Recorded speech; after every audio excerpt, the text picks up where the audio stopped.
company commander, Jim Kersey. I don't know him much. He was one of those regular come out of ROTC. So that's where it was, and I wasn't pulling on nothing. So he gave me back my duty. He said, if you take the company over, he said, I'll give you a rating back. And I did. He never did give it back. Never did get it back. And then I got two offers from a headquarters that I could promote from sergeant to second lieutenant. And the second, first lieutenant captains. I could have went on, but well, there's three of us who offered.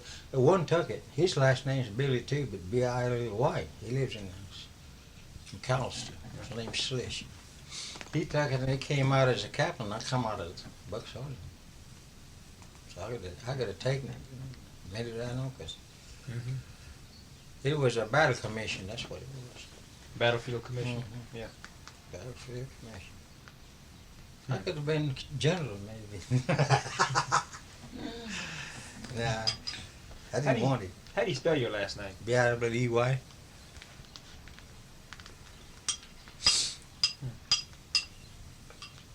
Well, I'm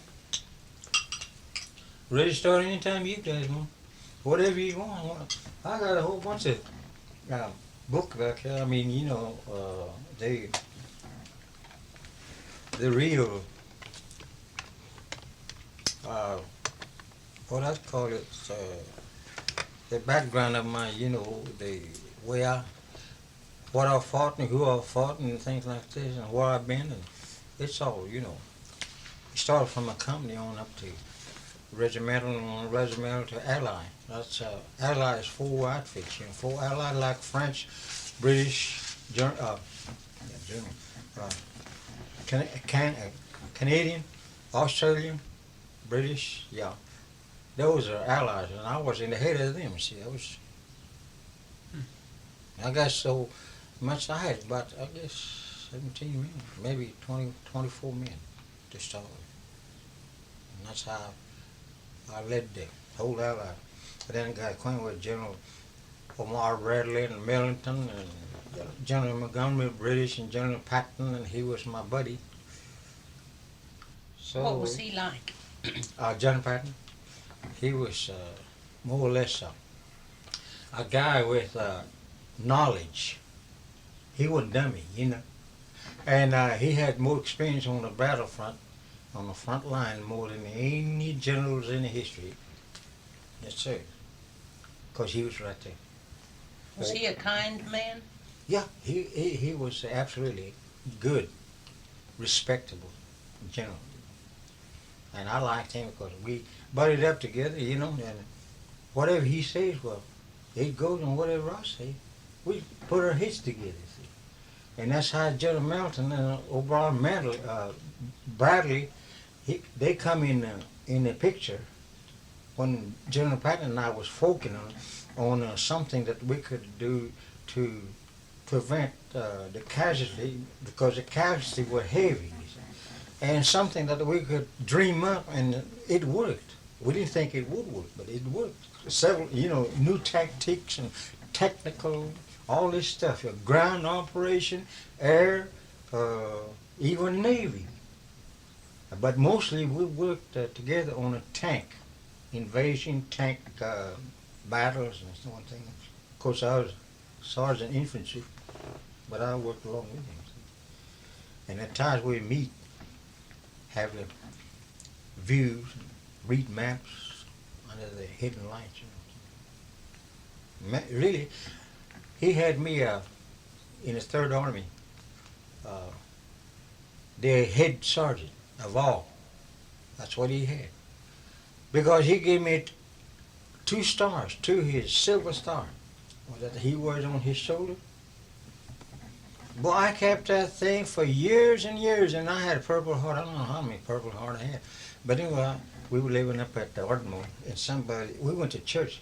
We went to church that night, and we were coming back. And I knew who got it, but I just didn't question. I said, well, if they want to steal that much, you know, And we were renting off of them too, you know, and so we just moved down.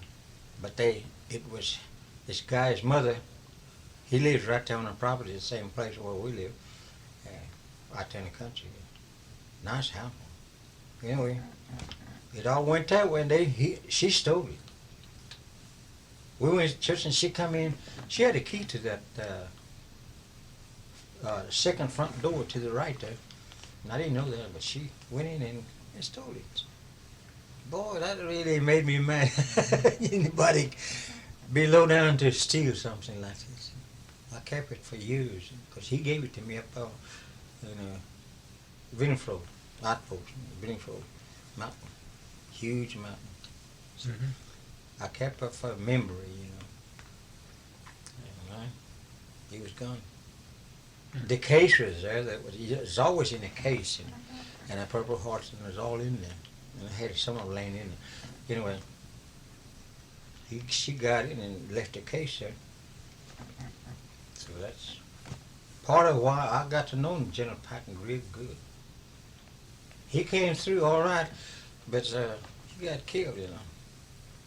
You know, a lot of those landmines are left over anyway on the road. You just know when you don't know when you're going to run over one or step on one. So that's a dangerous area part. I don't care if it was taken. It's always landmine now. We would try to left over and nobody's ever. And those goats and sheep up there, they raise, you know.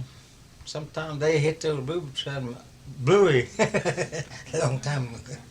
It's still going up. Somebody get blowed up over there. Okay. Whatever you. This is Now, you asked me a question. That's what I want to. Of course, I can go way back. You know what? I was thinking yesterday when James came over, said something, mentioned about it. I wish somebody could, if I could hire one, or you know, somebody could do it. You know, my kid history. You know, from time when I used to spend all night with the Wolves and the Panthers. That's what he wants you to tell him, and then come up to The point where the war. where you are. Yeah, Yes. right. Oh well. Okay. So But he has to introduce himself Yeah. on the tape first. okay. This is March 7th, 1984. Emaline Jordan and Joe Todd interviewing Rayson Billey. So where were you born? I was born in Atoka, 1918, right beside Atoka Lake, When's your birthday? June 28th. 1918. Mm. Who's your father? Johnny Allman, Billy. And your mother? My mother was Louisa.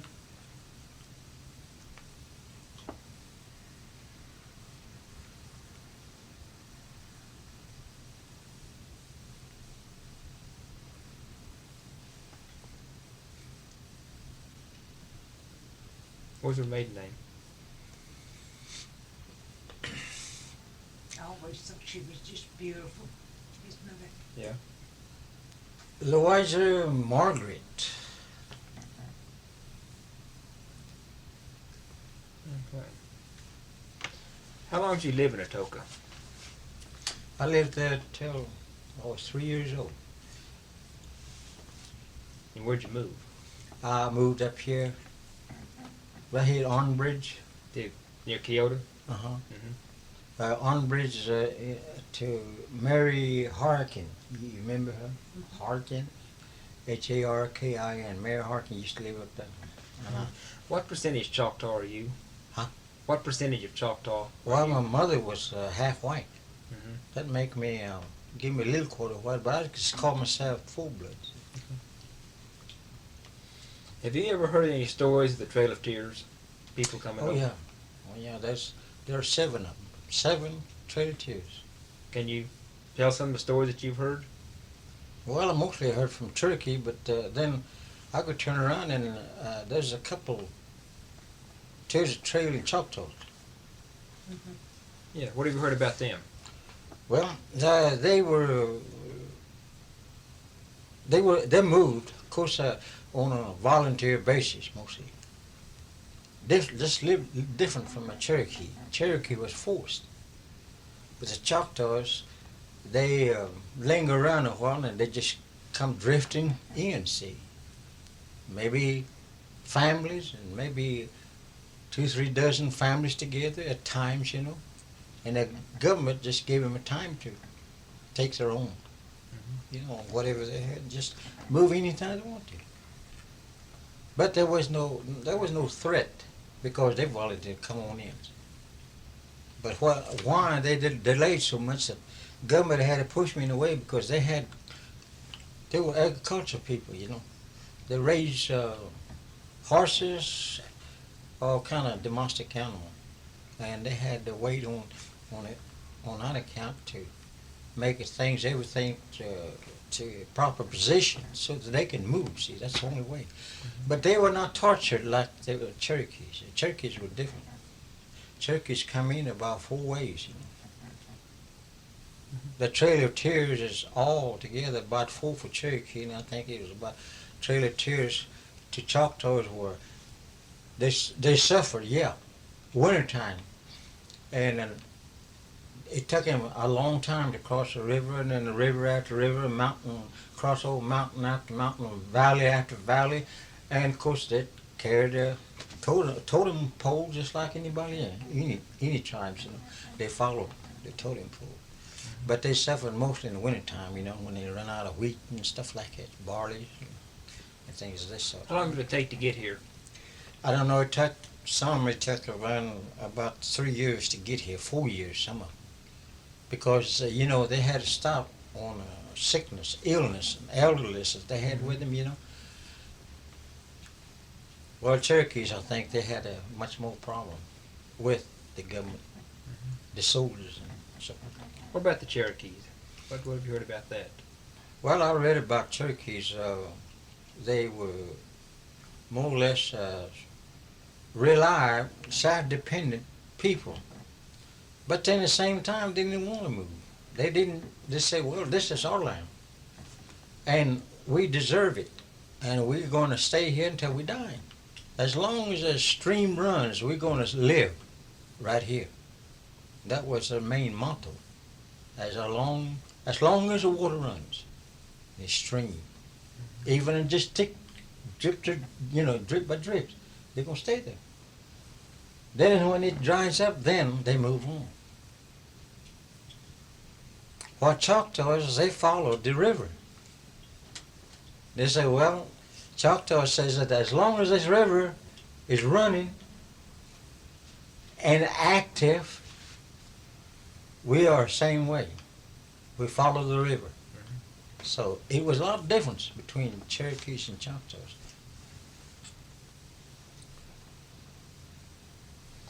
Was it your grandfather or great-grandfather that came over the trail? Yeah, my father's the one that came over from Mississippi to here. Your father? But my mother was Oklahoma Choctaw, and my father was Mississippi Choctaw, born in Mississippi. So it's my grandfather, my uncle. But they see my mother's actual name was McClure. They were all McClure bunch, McClure family, and they were a whole buku of them, McClure. And they were all light complected, blue-eyed Choctaw, if I ever seen one. Well, that was it.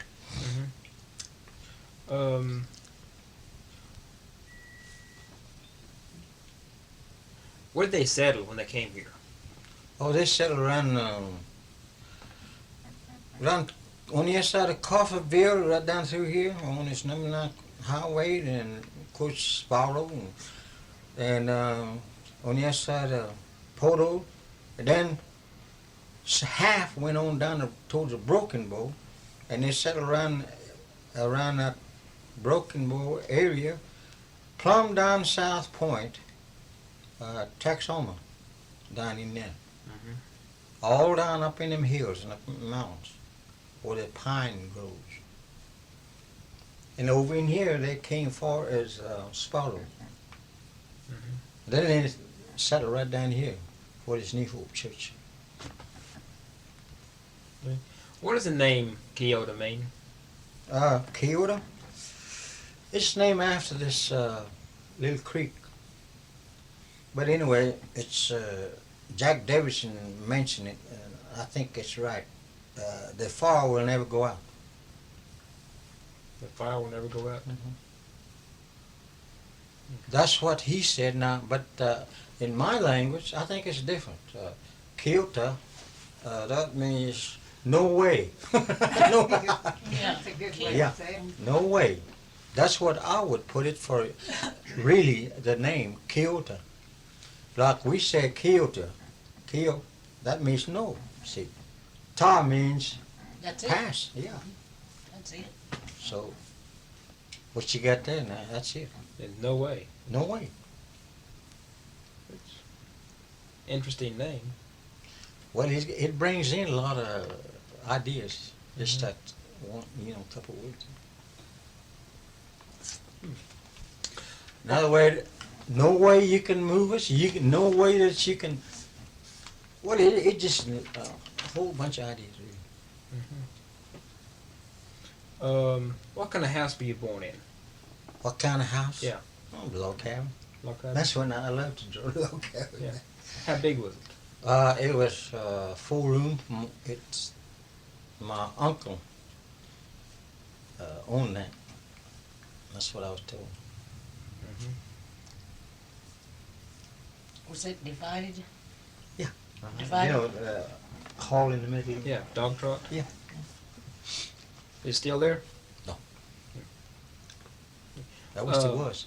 Was your father a farmer? He was a farmer and guys that works in orchard, mostly fruit grower. That's what he was. What kind of crops did you raise besides the orchard? Well, they raised building a log cabin for another family. In other words, he's more or less a carpenter, woodsman. I call him woodsman. I mean, he was everywhere when they needed him to build log cabins after log cabins, and then besides that, he raised horses, and he had all kind of horses. Did you help him build log cabins? No, shucks, no, I was too smart. What kind of chores did you do around the house? Here? Yeah, no, as a small boy. Oh, a small boy? Well, I had Mary, they brought me over Mary Harkins' place and dropped me there and forgot about me. Shucks, I don't know where they went. They were missing about a month after month, so I don't know what they did, and I don't know what I did. What'd you do? Well, I carry wood, and hold some water from my distant aunt. She was my aunt. And then the Grandpa Burns and Jack Burns, and Grandma Burns, they lived there, you see. They all lived there. And when they both passed away, well, I had to do things, or just like, for instance, go out there and make a row for gardening, and I try, just as small as I was, I couldn't hardly handle it. I was 5 years old at that time when I started working. And I know just exactly what I did when I was 5 years old. What were you doing? Well, I'd hunt some, fish some, and then, just like I said, we'd make a little home brew. How'd you make it? I know they use sugar and yeast and a lot of good spring water. What'd you flavor it with? Well, she flavored it with vanilla, and then let me see, grape juice, and orange. Buy these oranges and slash them in half, and then throw them in there. And then we use banana peelings. I ate the good part, and then we throw the banana peelings. How long would it take for the homebrew to work off? About 3 weeks. 3 weeks. Where'd you make it in? Barrel, little small wooden barrel. They used to carry, like a long time ago. You remember that hardtack? Emaline? They used to have them in every store, and it's somebody's pretty good size at the height, you know, and some of them about this big around. I guess maybe I would say 27 inches circumference, you know, and that would be filled with a hardtack. And when the hardtack is all gone, I asked, you know, the merchants, you know, they let me have it, so I take it home, and that's how we made the homebrew. It was delicious now. Man, it was good. And I was 5 years and 6 years, and I was drinking it.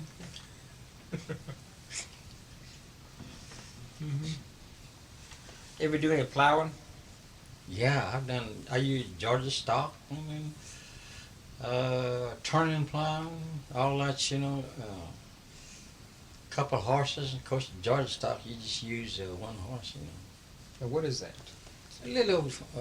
It's a little plow. It's a slender type of headway to pull, you know, and your handle is awful slim. I mean, it's light, you know. You have to kind of ride the plow to More garden plow? Yeah, it digs in. The more you ride it, the more deeper it gets. But if you ride it shallow, it comes, you know, cut shallow, you know. And it's no more than the blade itself is no more than 8 inches wide, and then it comes to a point. And it was interesting to know how those things were made, and just like a horseshoe. People used to make their own horseshoe. We had a neighbor over there. I believe their name was Smith, and they made their own horseshoe for their horses. And I got to learn how to do that. Do you prefer plowing with horses or mules? Mules. How come? The difference is horses just don't. Let me say this in plain words: they're crazy. And whatever spook them, they stay spooked for about 3-4 hours. You can't do nothing with them. I mean, you can, but you have to force them. A mule, they don't pay no attention. I don't care whether the snakes sit up there laying in front, and they tromp all over them. They don't care. I've had that experience. I've used both. Cultivators. How many acres did you plow in one day? How many acres? Okay. It all depends on how long the road is going to have to be plowed. I guess I could put in, well, you have to break them up with turning plow. And when you use turning plow, it would probably you can plow at least 3 acres. Okay. About 3 acres are about, I think it's close to it. Of course, you don't want to kill your mule, you know. Where'd you start school? I started up here. Here in Kyoto? Used to catch a bus down at the Arn Bridge, and then I'd come up here. And I passed the 3rd grade, I believe it was. No, I take it back. It's 4th grade, and I went to Jones Academy, boys' school at that time. Neil Hartson. Tell me about Jones Academy. Who was superintendent when you were going there? Kagi. His name was Kagi. I don't remember his first name, but he was Kagi. Then next was Paget. I don't remember his first name. What year did you go there? I went to 1937, 38, 39, and 40. What did you study? I stayed in Dorner. It's about, well, it's a second story. And then 3rd was a little boys' dorm. Yeah. How many, did you have your own room or did Yeah, I had a one. Yep. There's only 2 in each room. So it runs north and south, the building. It's an old building. Did you have your private bath, or was it, you have a communal bath, or what? No, it's all just one whole basement, you know, that anybody just walk in and take a bath. There was no privacy, no. Okay. What did you study? I began to study the history. And I'm not proud when I made low grades, but this teacher, She was a history teacher. I can't think her now. I've been trying to think. What was her name? But she's been there for a long time. Years before we went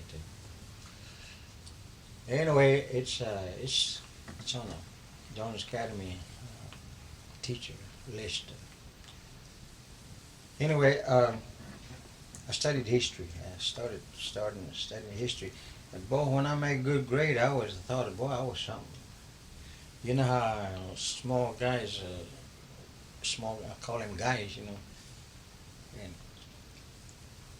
I began to study at night. And I made good grades, and boy, I was perking up. I'd get all kind of history. Well, I made 2 grades in 1 year. Mm-hmm. Then the next following year, I jumped another grade. That makes twice while I was there. Because I studied history and I made a good grade on history and science and English. Of course, I didn't care much about the mathematics and stuff. Did they teach any Indian history there? Indian history, yes, Did That's why I learned some of these things. were you able to? Did they teach in Choctaw? At that time, when I was going out, they wouldn't lie. I think it was Kagi. He wouldn't allow no one to speak Choctaw. How come? I never could figure it out. No one else could. But that's all we spoke anyway, you know. At night we spoke, you know. Then we go out and mess around and out on football. And we blabber off in our Choctaw. Now we kept our Choctaw tradition. That's why I can talk Choctaw fluently.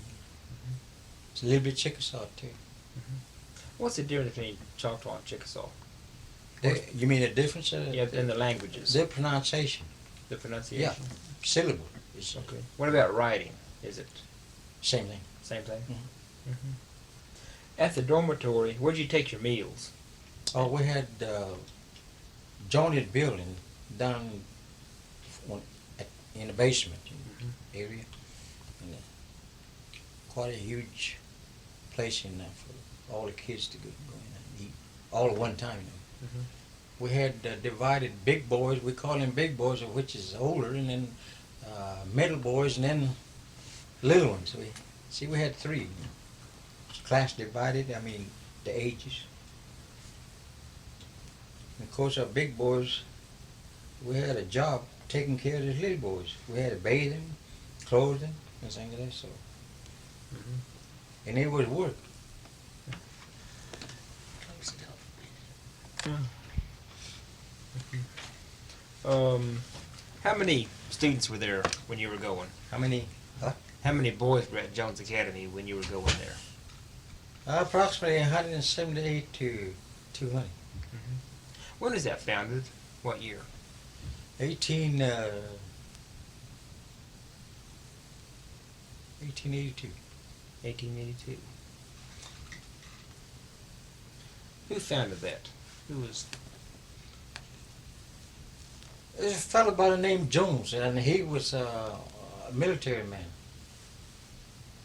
And that's where he first, I believe that he pointed out this area would be for the Indians, Choctaw kids to. It was pointed out as a military school to begin with, but then it died down. Then it came back up again.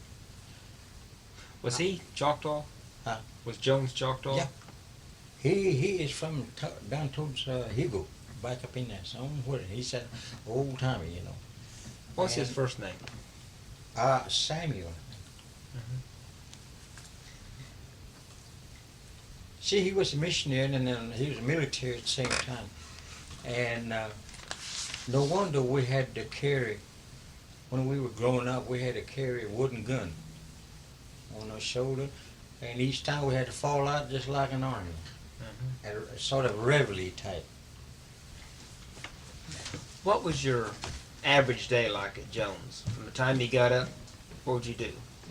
Well, I'll tell you, it was really nice. I mean, I appreciate it, but some did not appreciate it because they run off. Mm-hmm. They run off from the school. But soon they would come back. But I didn't run off. I didn't try to, not even one time run off, because I like it. What time do you get up in the morning? We got up at 6. At 6? Mm-hmm. Then we had to get ready, because the dining room was opening for us to eat breakfast at 7 o'clock prompt now. Then after we ate our breakfast, then we had to fall in for double account, what they call. Our name was called, and it was just like an army. They call you and you say, yeah, like that. And after a while, we started marching. You know, that's how we Did you wear a uniform? We didn't have no uniform whatsoever. But they give us, well, Mr. Folksman was a carpenter there at school at that time. And he's an elderly man, and he knows how to carve and make things that look reality. And this is what he did. He made those guns. Okay, is he one of the Folsoms that was, used to be some chiefs named Folsom, the governors. Is he related to? Good. And the reason we did that because our advisor, boys advisor, would come through there, and the matron every day, looking at the rooms, you know, and see if they were made up and cleaned and everything. And our picture hung right and everything, clothing was put right in the right place, and shoes and everything, you know, just like a military, really. And each one of us had another chore to do. This, go down basement and clean the dining room, kitchen, all these other things that we had to do before school session was taken. And in school, we went to school at 9 o'clock. So that's how we got together, and each one of us had some kind of responsibility. Even after school, when we at that young age, you know, because we couldn't play football or anything like that. It was athletic activities we couldn't take part of because we were too small. What'd you do after your classes? What kind of chores did you have? After we go to school at 9, then we come back for dinner as usual, then go back. And then after school turns out about 4 o'clock, we had to pick up matches and cigarettes, and then it all depends what season. Whether it's winter, spring, fall, autumn. Again, winter. Did you raise any animals there at the academy? Oh, yeah. After I had grown up quite a bit, we had a project issued by the government. That first was to raise hogs, and then second was to raise cattle for milking purposes. And then we had the heavy set one. I mean, one that's pretty husky like I was, you know. We had to go out and field, plow, plant, harvest. Everything was done so that the school itself could, you know, feed off of what we had raised. Were you pretty well self-sufficient at the school? Oh yeah. Mm-hmm. Another thing, all the boys go to a picture show, and I remember this theater playing because the name of the theater was Liberty in Hartsong. Mm-hmm. Every guys go, including the school teachers, and I'd stay at Jones Academy and make crafts, cut out. And I would work in that carpenter shop while everybody was gone town. And I was making myself money doing that way, and I would lend money out. Then I had a little store that I asked Mr. Paget if I could do it. He said, sure. With your money, what you got right now, You can invest some of it and I'll buy some of it. Then you can put up your store, and I did. Down the basement there. Mhm. And I sold a lot of candies and fruits, soft drinks, a lot of Coke, Mhm.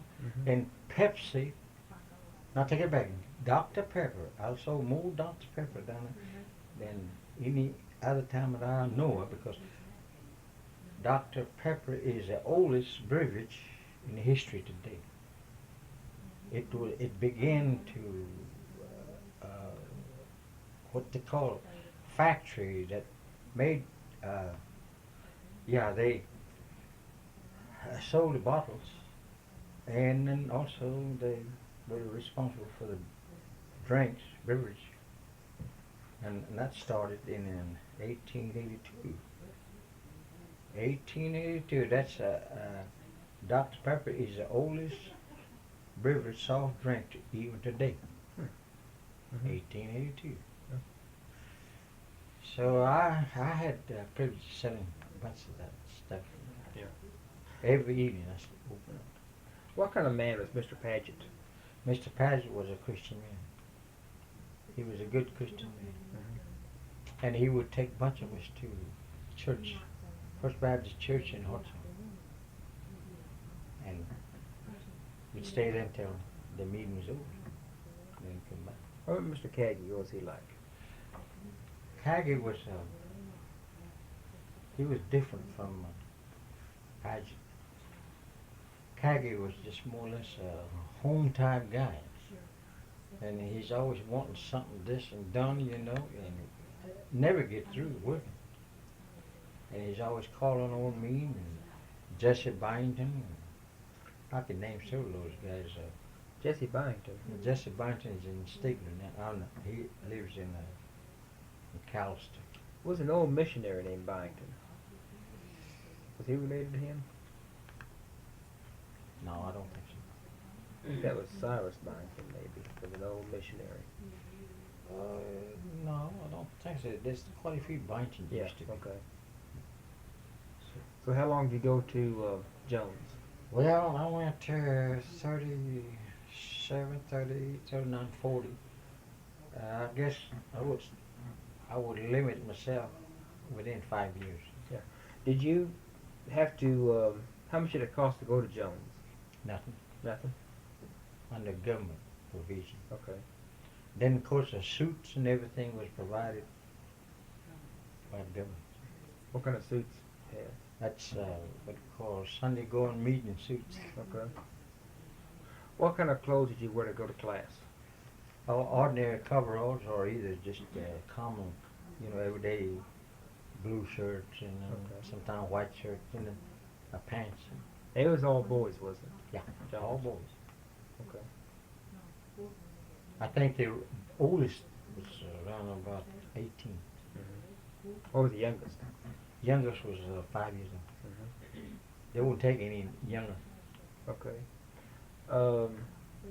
What did you do after you left Jones? Well, I joined the National Guard from there. What unit? He was McAllister National Guard. Mm-hmm. Did they still? Was it the Thunderbird patch? They still wear the swastika at that time. Well, they were the Thunderbird patch. Swastika was first introduced, but it was a German. See, so Yeah. When did they switch? they switched that. It was issued, and a second proposal came through Congress, I believe it was, and they they destroyed all the swastika. Then this Navajo guy, I can't think his name. I knew Slater or something like that, but I'm not too sure. But he is the one that designed that Thunderbird. Slater?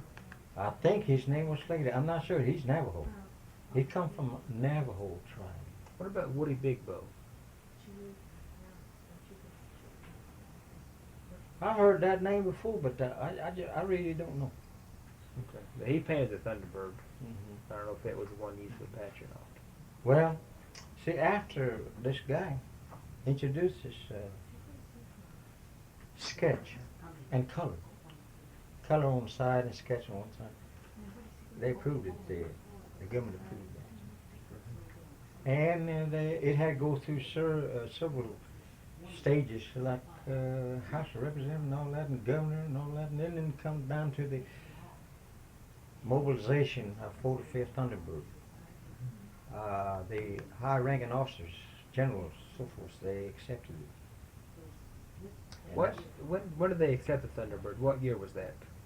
it was 1940. 1940. Mm-hmm. So when you first joined, did they still have the swastika when you first got Yeah, I saw the swastika. Yeah. But then at that Armory Hall, Mhm. but then they done away with it. It disappeared all of a sudden. So I asked one, he said that when they changed, it's a German Mhm. eagle. What kind of unit did you join? I was in the K Company, which they formed the K Company at the Army Hall, and that's where I become as a member of K Company. And we didn't know what regiment we would be in. It was supposed to be in 156, 157, 179, and 180. So back towards the east, they thought it would be better with 180th would be regiment which would draw people from New York, Virginia, Colorado, Arizona, Texas, all around, Mexico, Mexico, just all around us. And this is how they agreed that 180th would be the 4th regiment, and that's where I become a member. But we were really not mobilized until we reached Fort Sill, Oklahoma, in September 16, 1940. Tell me about that, being mobilized. Mobilized is more or less being a National Guard. Every National Guard, you had to be a National Guard 1 year, and then from there you were automatically become member of 45th Thunderbird Division, Infantry Division, and this mobilization took place at Fort Sill, Oklahoma, and that was a regular Army camp. Cavalry, tanks, and big guns and placement and everything that they trained at is regular Army. Of course, that was the only place big enough, large enough to take and train the National Guards. Did you know a war was coming? Did you figure that? No, we did not at that time. Time from I joined in Company K in Callister, Oklahoma. I did not know that the war would be, but I had some, I guess a lot of time, and my prediction usually come true at times, most of the time. And see, there were 24 of us Indian guys out of Jones Academy joined after I joined, and I told him about it. I went back to school. I was still a student. And I told those guys about it, and then, of course, board's advisor, he took it up, and then he took it up to the superintendent, Paget. And Paget said, okay, anybody who wants to join, well, it's still a privilege, since it's just about to come of age. So that's how we 24s joined. All in the same unit? All in the Company same- K?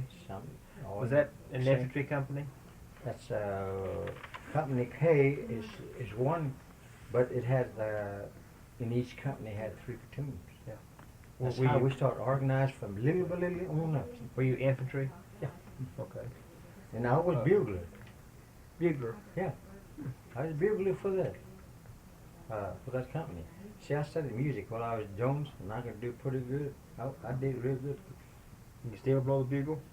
Yeah, I could still blow. I used to play B-flat trumpet, C melody sax, guitar, and piano. I can really play that boogie wig on the piano right now. Yeah. Any kind of Western music. What did you do during that year you were mobilized? Well, I did mostly bugling and took mostly outside. We had 24 buglers. We went out and took a training blowing in, and we had to learn how to parade and what's going to come, this and so forth. And we had to organize and reorganize, get the bugler corps, which we organized that. That was a place where you can organize anything in the military, as far as the military is concerned. And we had a chance to do that, so we did that. While the infantry was organizing too, in the platoons and the companies and one thing after the regimental and the battalions and so forth like that. Everybody had work to do, and it took us almost a year to get into different organizations that we thought would be part and it would look good. Of course, at that time, we still didn't know that we were going into war. Well, there was rumor hanging around, now and then, but we didn't know for sure.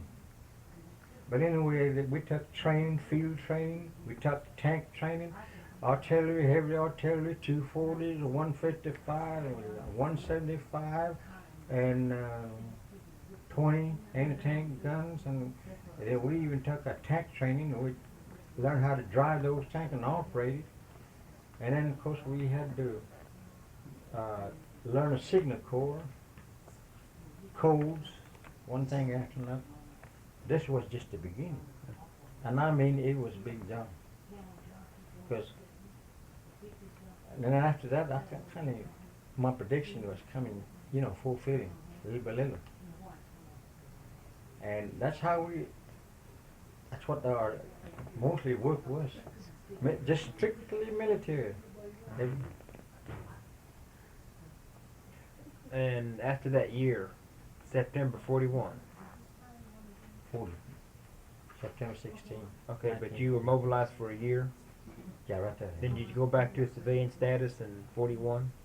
Well, in 40, latter part of 40, we moved to Camp Arthur, Texas, Emaline.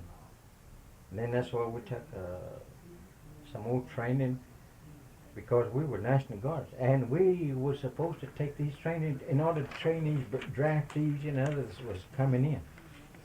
We received some at Fort Sill, but we didn't get enough. But when we moved to Emaline, then that's where the whole buku come up, all the way from Mexico and all in the surrounding states. This is where our training at Fort Sill and also training with them at Louisiana. 2 maneuvers we had to make. Tell me about the Louisiana Maneuvers. What did you do? From Barclay, we see there. I give you a land description, which is really good. All over in Texas, nothing but cedar trees. That's all you have. There's some cypress down through there, but I wouldn't call it shade. Nothing. Mesquites and of course cedar trees and a few pines. And that's nothing but just that. All as far as 50, 60 miles. Mm-hmm. Anyway, we moved from mountain. We got a bunch of rookies, and we call it draftees. That's what they were. And we took them to Louisiana. And one purpose in this Louisiana maneuver was to train hard in those rivers up in Louisiana. And then this was what they call jungle fighting program. Mm-hmm. And it's hot. We had to fight tanks. We had to learn how to cross sloughs, where them alligators are, and know how to survive from these little critters, All right. We took all that and we stayed there a month. And it was time for people, guys that were drafted in for 1 year from the time that we left McAllister and everybody else come from another state, the time that they left. Then the time that we were in training at Fort Sill. Then when we moved to Camp Barkley, then we went to jungle training. Right there, it was the name of town is Pitkin, Louisiana. Okay, from there, it was time for those guys. 1 year was up. It was time for them to get a discharge and go back home. Yeah. Then so it was done. And I tried to get out. They won't let me out. They won't let no sergeants out. That was in National Guard. We were stuck. We didn't know. But others went home, see. Okay, we moved. How Truck come they convoy, wouldn't? How come they wouldn't let you out?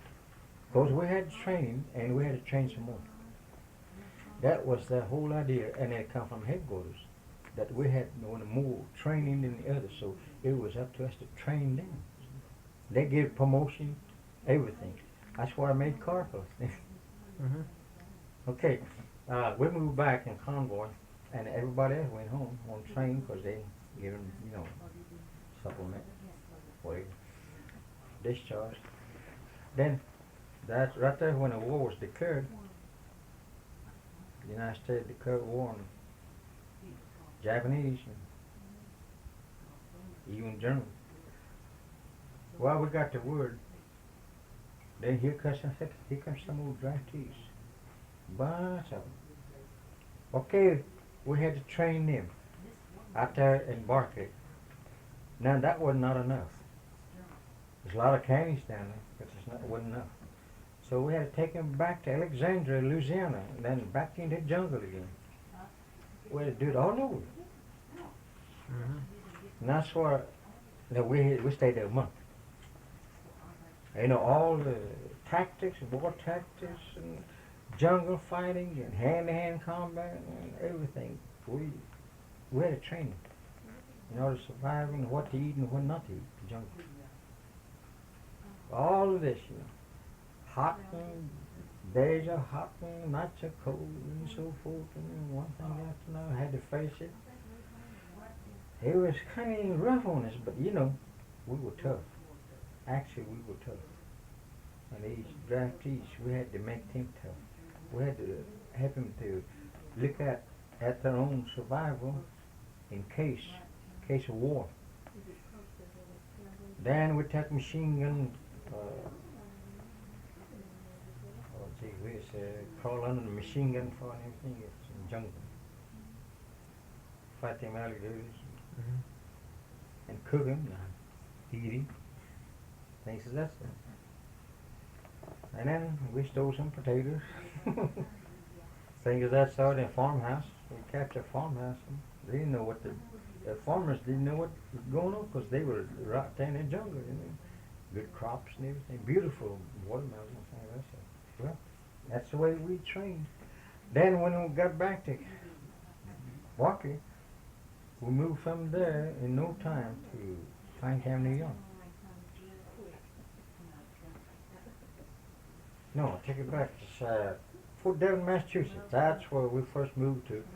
Fort Devon, Massachusetts. Then we took a amphibious landing, beach landing, everything that under the sun you can think of.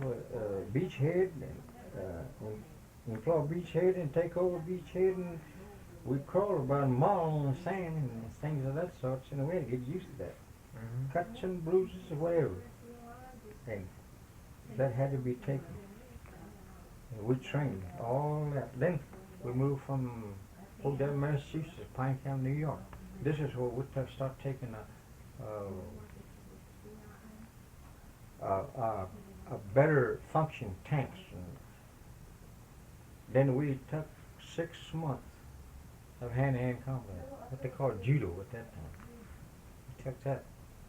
But it was picked out job.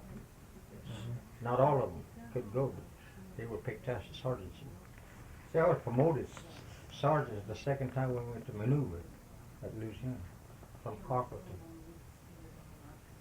buck sergeant, they called it. We had to meet.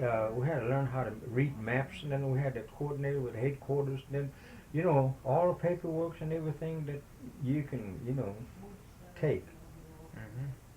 Okay, from Pine Camp, this is one thing we had to do. We had to drill. Obstacle course, run, heavy pack, 15, 30-mile hike, 50-mile hike, and 40 miles, all that stuff. Well, just the image we had.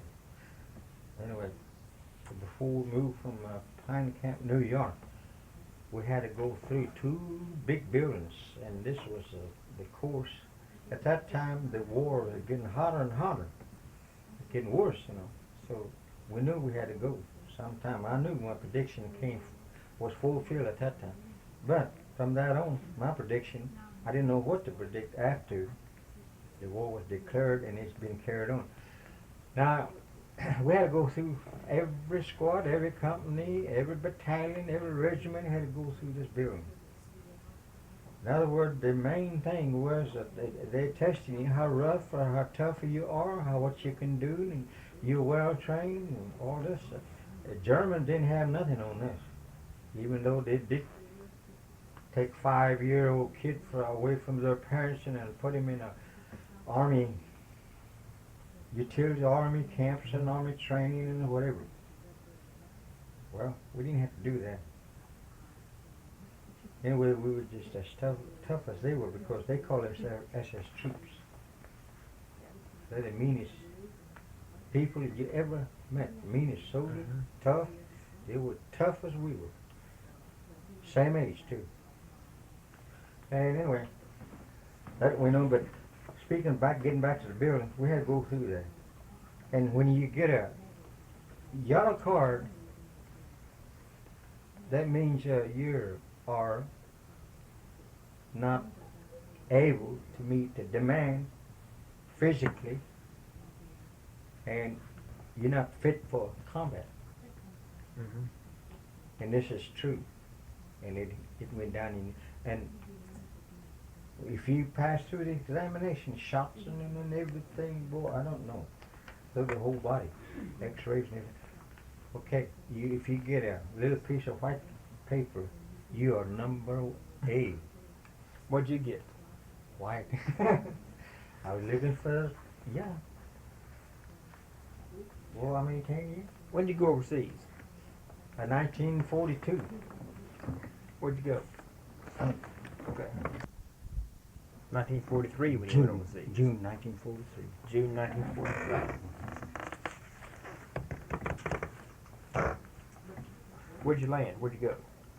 Well, let me cover the 2 more camps, I think. Okay. From Pine Camp, New York, we moved to camp.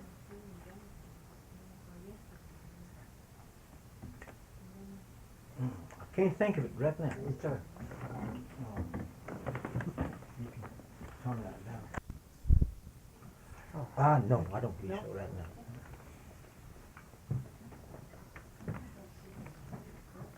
Okay, so I started from Pine Camp, New York, which is Watertown, New York.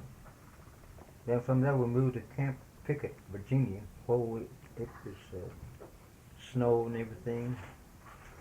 We took a mountain training, Ireland, how to invade Ireland, and all that nature, because we already had trainings on that, but we just more or less go over things, how to operate the radio, and we used our own language. That was the best part of this training in Camp Pickett, Virginia. When we make a boat landing, the other guys would have walkie-talkie, they can talk Choctaw, and I can talk Choctaw, and we make our own code and we send it back to headquarters. This code carries a long ways. It goes to headquarters, and then there's a couple of guys that can, break this down, because they're Choctaw. And the thing about it, we could send a code that Germans would, or enemies wouldn't understand. By the time you get to headquarters, they can't figure it out. They just more or less give it up. And that's how we train, besides other things. learn to sing code, learn to make code, and all of these other things that would be in need or come in handy during the time of war. So you spoke Choctaw there at Virginia. Yeah. Yeah. Then another thing that we did was we planned out the tactical that the Indian guys could use and then get around the enemy line. And we were good at that. And we trained on that after we make a beach landing. And they had some, acting Indians up there, how they are, bivouac. We kept coming behind him, and put a trench knife, right to his neck, and cap him. One thing happened. I don't care how much they hide, we'd find him. That's the Indian way. Anyway, from there we moved to Camp Pickett, Virginia. This was we're getting closer, we're getting hot. Well, before that, we were at Camp Pickett, Virginia. I'm going back just a little bit. We were maneuvering in Smoky Mountain, New Hampshire, Blue Mountains, and all these places up in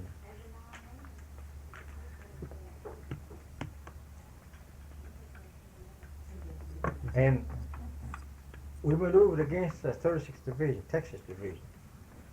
This is one of the biggest maneuvers that we're supposed to have, and it was one of the largest.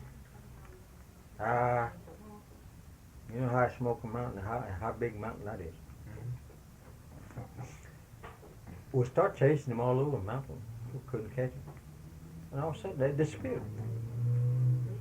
They just vanished just like that.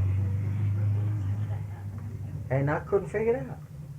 We couldn't even find a cap, hat, not even a Jeep. I was just wondering why. And I told my man, I said, there's something fishy about this. I said, they all gone. They were here. They were on the road, and that day they disappeared. By Georgia, word came down. We went. I said, let's go back towards where we came from. And we hit that road way up in the mountain. The Jeep come strolling up that steep mountainside there, and he met us. He said, hey, you guys, where you going? I said, well, we're hunting. We're hunting 36. Said, you never find him because they done gone. I said, gone what? Said, they had gotten on a boat down at North.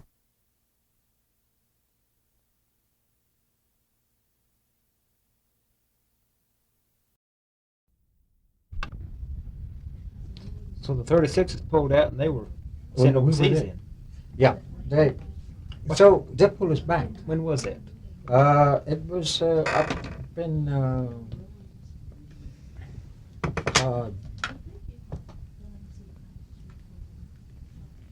it was in May, latter part of May. Yes, sir. Last week in May, 1943. Anyway, we pulled back and went back to Camp Pickett, Virginia. Then from there we moved to Camp Patrick Henry.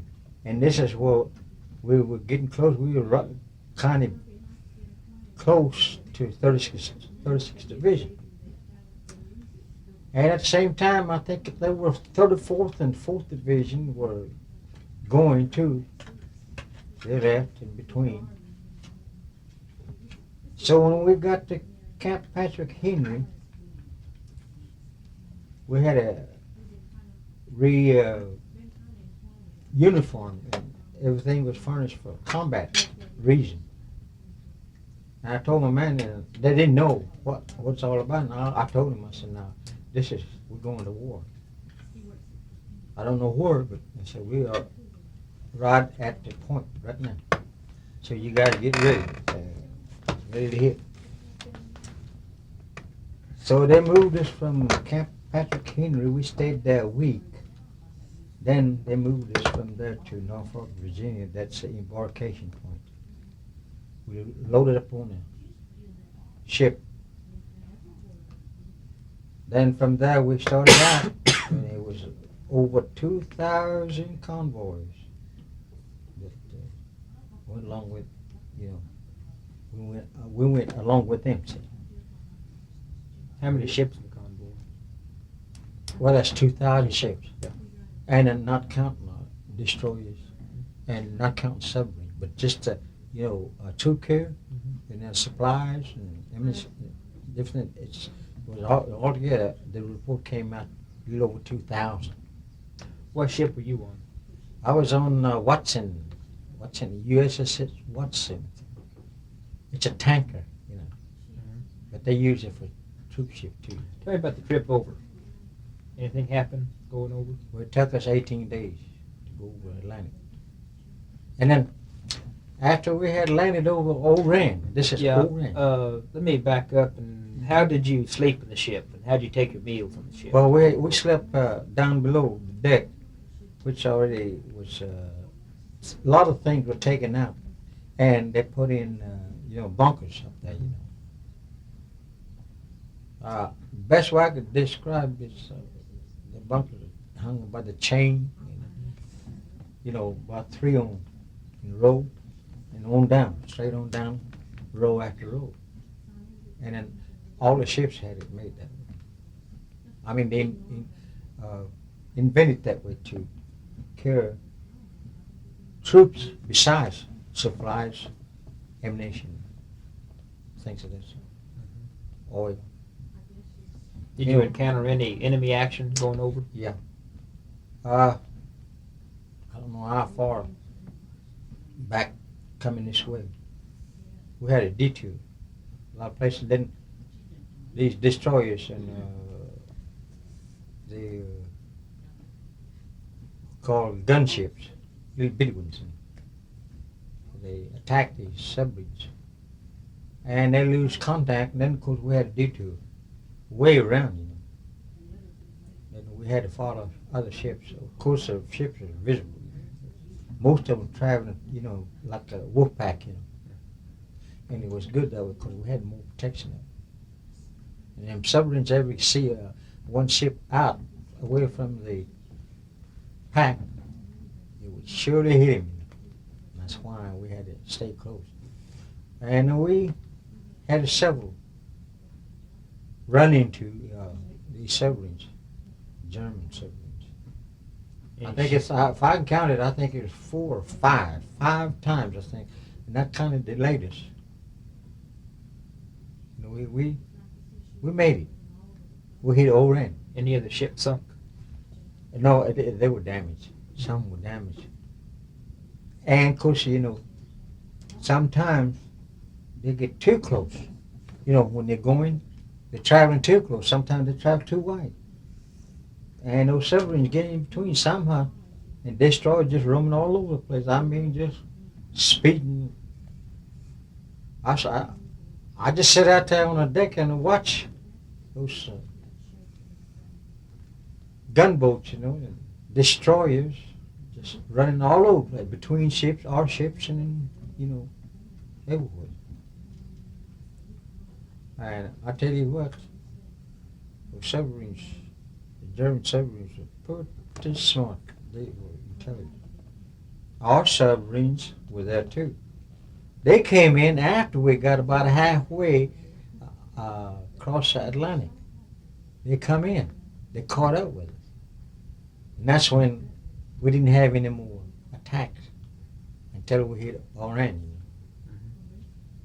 This was bombers. We had those big old balloon type up there, Some of them German planes come at night, and they'd hit one of them things, and that war, I don't know how many wars they got tied to that thing. They'd slash that plane all to pieces. How big were those balloons? They were, I guess they were about 37 to 40 feet long. And they were bigger, twice bigger than these rail tankers, oil tankers. Yeah. That's how they were. and they were tied on both ends, and then, of course, a lot of wires were slashed at, and it was some kind of teeth-like deal that's wrapped around that wire. How high would it run? They would go around about, I would say, 175 feet. Sometimes they bring it down. Then they shoot them others a little higher. Then others, they bring it down. You know, it's all ups and downs. You know, Texas. Were you attacked at Oran? Yeah, we landed there, and these anti-Germans, we call them, they were who ran on the street. We had to knock them out. Few snipers there. Of course, the 36 were already in there, and they went through. And possibly 34 and 4th, you know. No, yeah. They were in there already, and they were down in, let's see, what's the name of that place, that valley? I remember that clearly. We went through town. We didn't have no attack, but just planes, bombers, and then those tanks, 88s, would throw the slava right down in our midst, you know, and that's only shellings we got. But the Germans knew we landed. They gave all the information. Planes come around, take pictures, and we had to shoot them down. Or any aircraft on those destroyers and on those ships of ours, they cut him down. They cut him to pieces. You know. We went in about 10, 12 miles, something like that. Then we started hitting resistance. And 36s were way up there, around about 24, 30 miles up in that desert, North Africa, up in that sand dunes, nothing but sand dunes and everything. Well, we went on. Then what 36th Division had a casualty, we would come upon those hospitals, bivouacking hospitals and all this stuff, and we went through that. But really, when we got close to that Kasserine Pass, this is Kasserine Pass, that's only pass in about 50 miles north of Oran, northwest. That was the only pass that they could come through, and that was the only pass that the Ally can go through or come out. No other way. Two big mountains that ran across that. So that's where we met the resistance. I mean, good ones too. They jump out of the doggone sand dunes, and when they don't have to dig, they just let in that wind would they blow those hills and the hills and move, you know, and hide them, you know, and cover them. We had a little fight there, but they, you know, it wasn't big as the other places we're going into now. But that's where General Patton was fighting Rommel, Edwin Rommel, which they call Desert Fox. That's where they were fighting. How long were you there at Oran? We were there, I guess, 5, 6, 7, around about a week and a half. Then when 36 got wiped out, see, it's a good thing that we came in on time. 36 were wiped out. They were driven right back between Tunisia and Oran, and they were driven right back to the beachhead. They were just about, Germans were about to knock them into that Mediterranean Sea. And it's a good thing that we came in because we took over, and we run those Germans back. And we saved 36th Division. Yes, sir. 36th Texas Division. We saved their skin. Then from there we run with the help of French, some French that were there, Spanish were there, you know, Oran. They were all mixed native towns. Spanish come from Spain.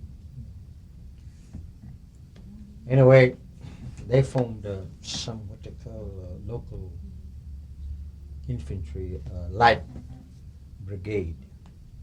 They helped us. We had help from Australia.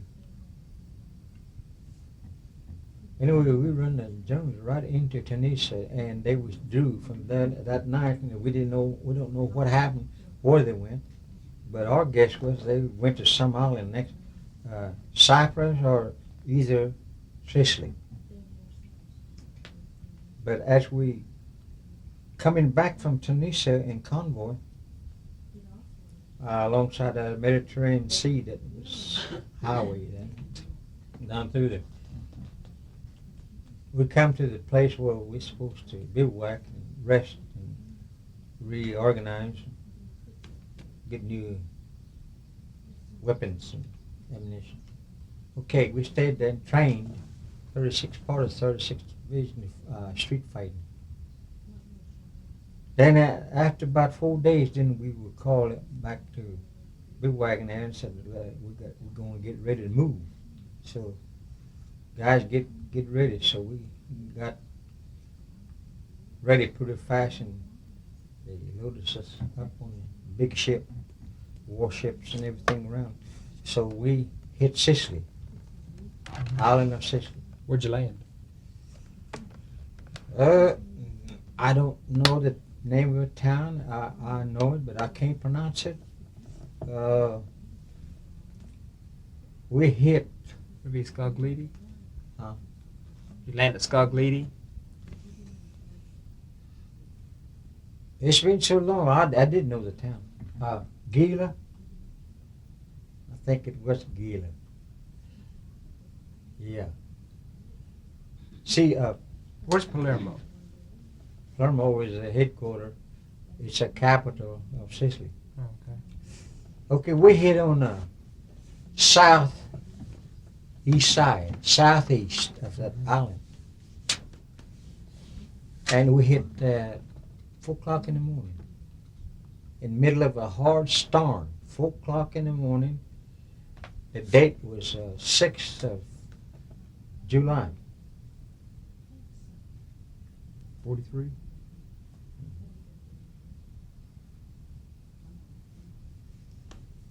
Then we took it, but it was hard, fierce fighting. That was our first baptism of fire.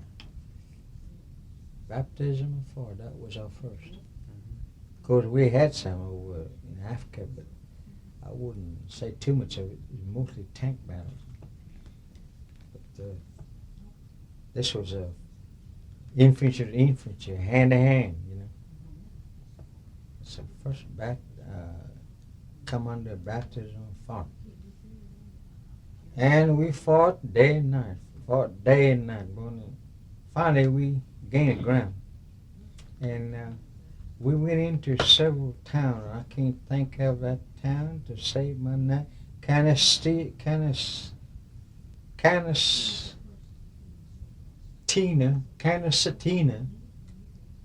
Victoria. That's the name of town. That's all I can remember. And Gila is one of them. Well, we went on and took the island. It took us up.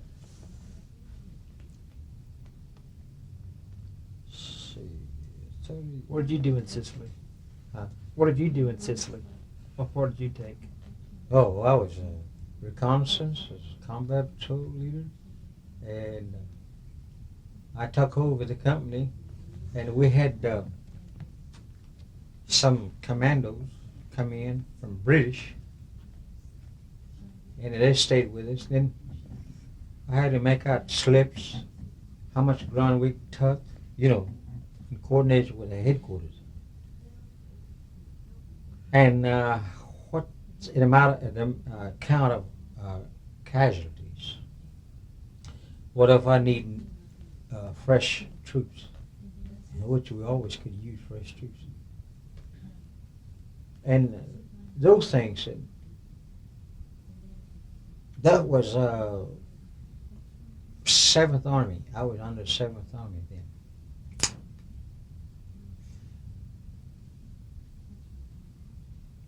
Fifth Army was Africa. Yeah. Seventh Army in Sicily. Third Army would be in Italy.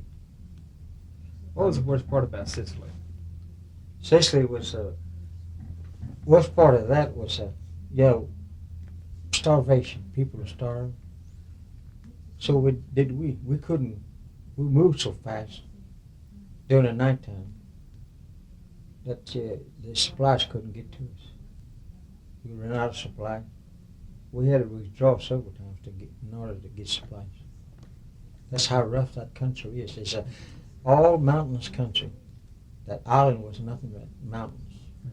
Terrible. I thought for a while, if we don't get enough supplies up there, we'll probably get run over.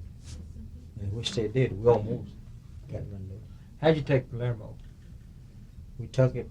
We fought from foot for foot, yard for yardage, until there's a lot of rolling hills too, rugged. We fought all the way to north side of that island. We had to go plumb across it. While Australians going this way and British going this way. Canadians on the further right, flanking. And we were right in the middle of it. So straight through. Well, we took us 43 days to take that island. We fought hard. Then we come up on this town. I can't think of this town. It's only about 5 miles from Palermo. Well, we had to go in there, and the Germans knew that we were closing in on them. And they made a hasty flight, I guess we call it, to Palermo.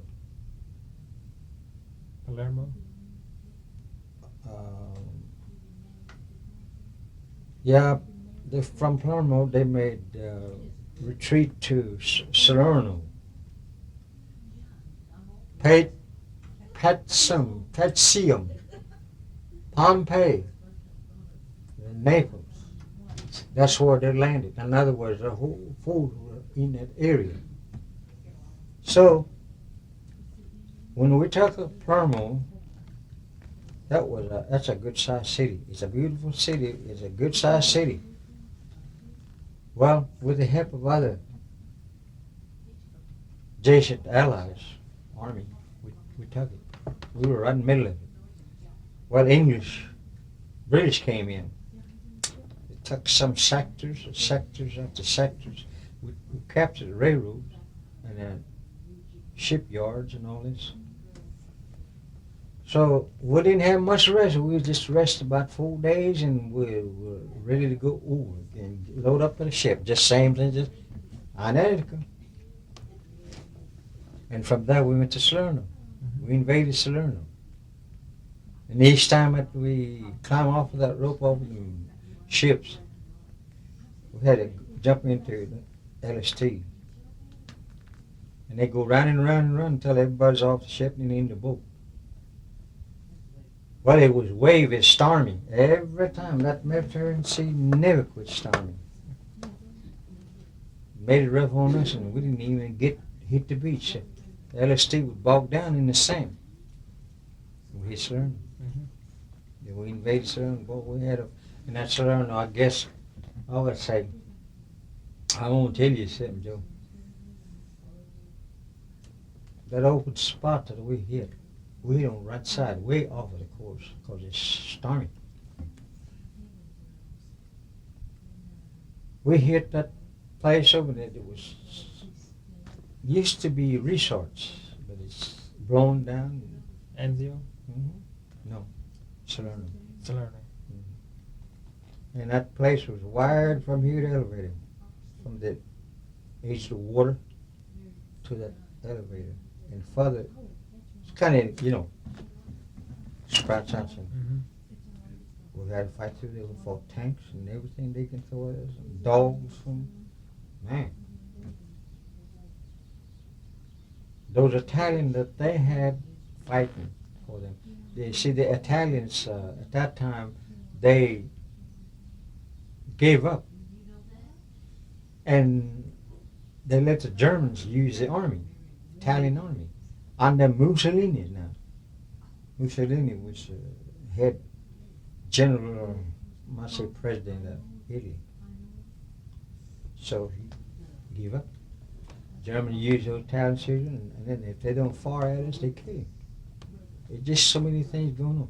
But those Italian troops, those, pill boxes, machine gun nest, everything around that beach landing, there was plenty. You can't see them unless you almost walk right up on them because during the day it's hot. And man, I tell you what, the sun is so bright it even bother your eyes. Think of that so. Everything was against us. By George, we made it. Those Italians wouldn't shoot at us. They'd shoot overhead. To make those German commanders in there, make them think that they are shooting at us. But that's why when we captured the bunkers and the machine gun nests and tanks and all that, and what they call deployed heavy weapons, howitzers, there'd be Italians operating there. So when we captured Italians, we'd let him go. But we killed them Germans. We didn't take him as a prisoner. We didn't take him because they were doing us the same way. So what's the use of trying to get them and capture them and feed him and then things like this? So we killed him right there. And let the Italian soldiers go. And they would turn right around, turn their machine gun. They 9 millimeter German machine gun. They turned that right on the Germans. Just vice of it. Yeah. That's another thing that helped us to gain ground. We were all in some kind of problem, in some kind of trouble because we don't know the land, we didn't know the island, we didn't know what it is in front of us, but the Germans did. See? That's why they had advantage over us. And we didn't know the route. We had maps, photograph maps, in our shirt pocket and everything else, but still, we couldn't follow that because we were off the course, That's right. So naturally, we had to get in contact, reorganize after we take so much ground, and we usually do our fight. Now, they were told, a lot of people told that the Indians won't fight at night time. They full of baloney because, boy, that's when we did our dirty work. Yeah. That's the best time, fighting at night. So that's where we had advantage over them. Of course, the Germans would fight too, but they didn't know. What kind of fighting would you do at night? Throat cutting. Specialty. Our specialty was throat cutting. You sneak up on the Germans? Yeah. Stick them right in the back or the neck. Mostly the neck because it's the best way to hit him. They mostly had a heavy belt around here and it's like wide belts, ammunition belts, and then canteen and everything's taken off. So yeah, if you're lucky if you can hit him inside. But mostly grab the chin and just ram out sharp, ain't it?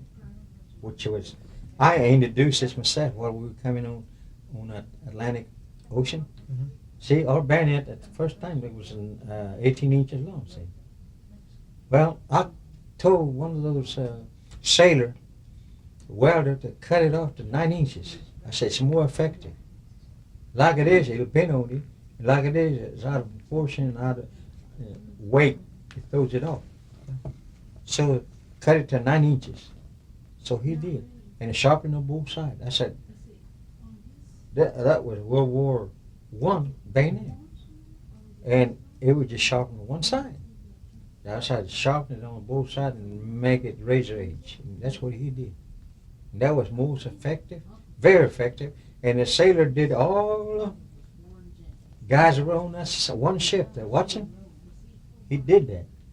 And people got hold of that and it went from ship to ship and they were cutting down to 9 inches. And that's why I created that thing right there, the idea. Then, also I created the idea about combat pack.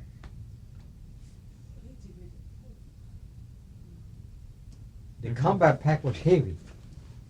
when everything is put inside, back, side. So I mostly just, around here, the strap around here, that just cut your shoulder pieces. Anyway, I had an idea that instead of got your combat pack, the belt in front, I had it done in the back, kind of almost to the back, not direct center, but kind of to the right. And that felt better than it'd hold up our combat pack, because we had shovel, pick and everything, boots and raincoats and everything on it. So I just told my man, I said, just get rid of them things. I said, put them boots down, put the raincoat down. But you can carry a raincoat on right besides, right underneath your combat pack, between your shoulder and combat pack. And that's what they did. And everybody tucked that. It went on again. So that's how some of my ideas went through, like that. Okay. We hit Salerno. That dirty job, same thing. We went through Naples. How many casualties did you take at Salerno?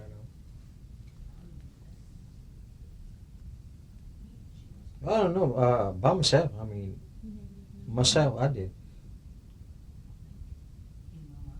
I think I took around about 70, 80 guys.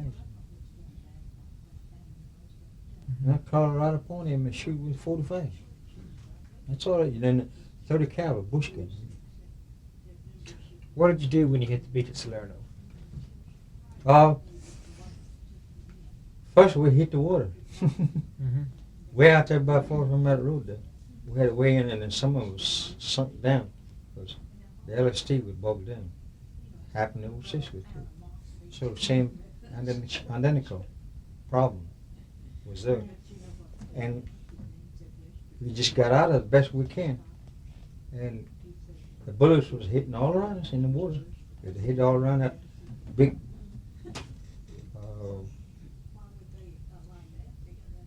landing deal that's ahead of the LST boat. It's just made out of steel. Here them bullets splattered a bracket, I call it. It falls down and then you jump out. Mm-hmm. Anyway, that's the way it was. And what I did was keep the men from, getting up. Another thing, I had to do two things. Keep men from going front too far, and keep men from staying back, come on up. Because, they're shells, plain new, plain saws.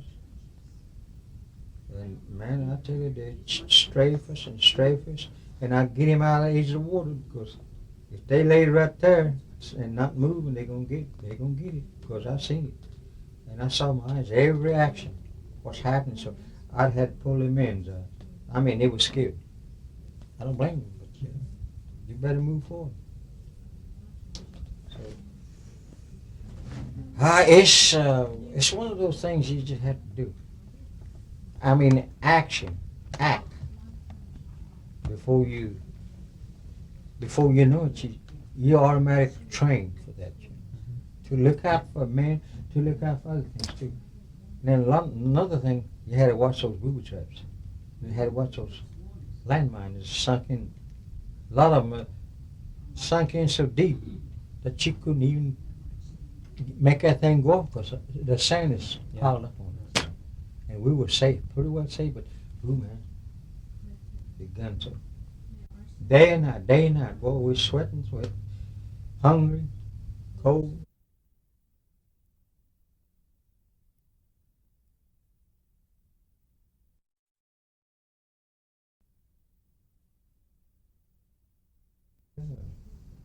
Yeah, at Salerno. How long were you there?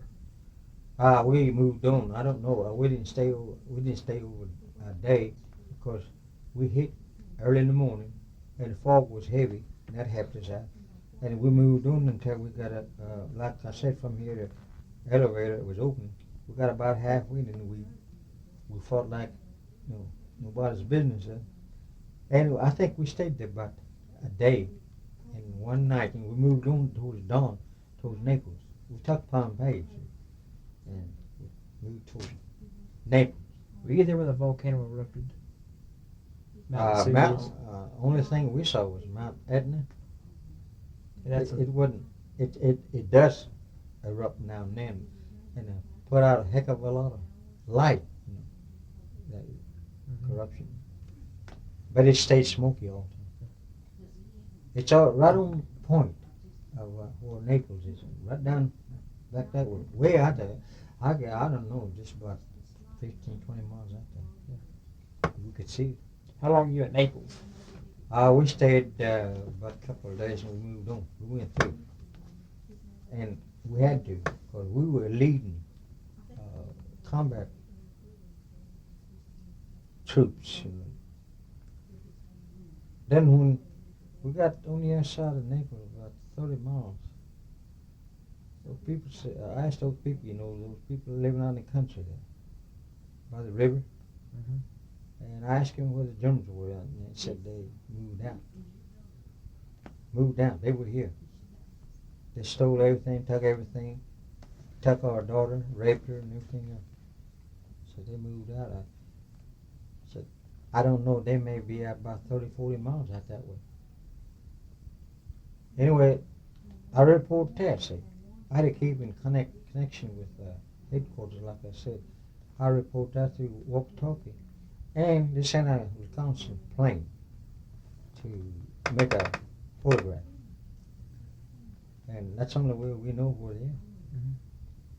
And also they use artillery planes, these C7, I think, with a couple planes to fly out and contact the enemy for us. So we had two ways of contact.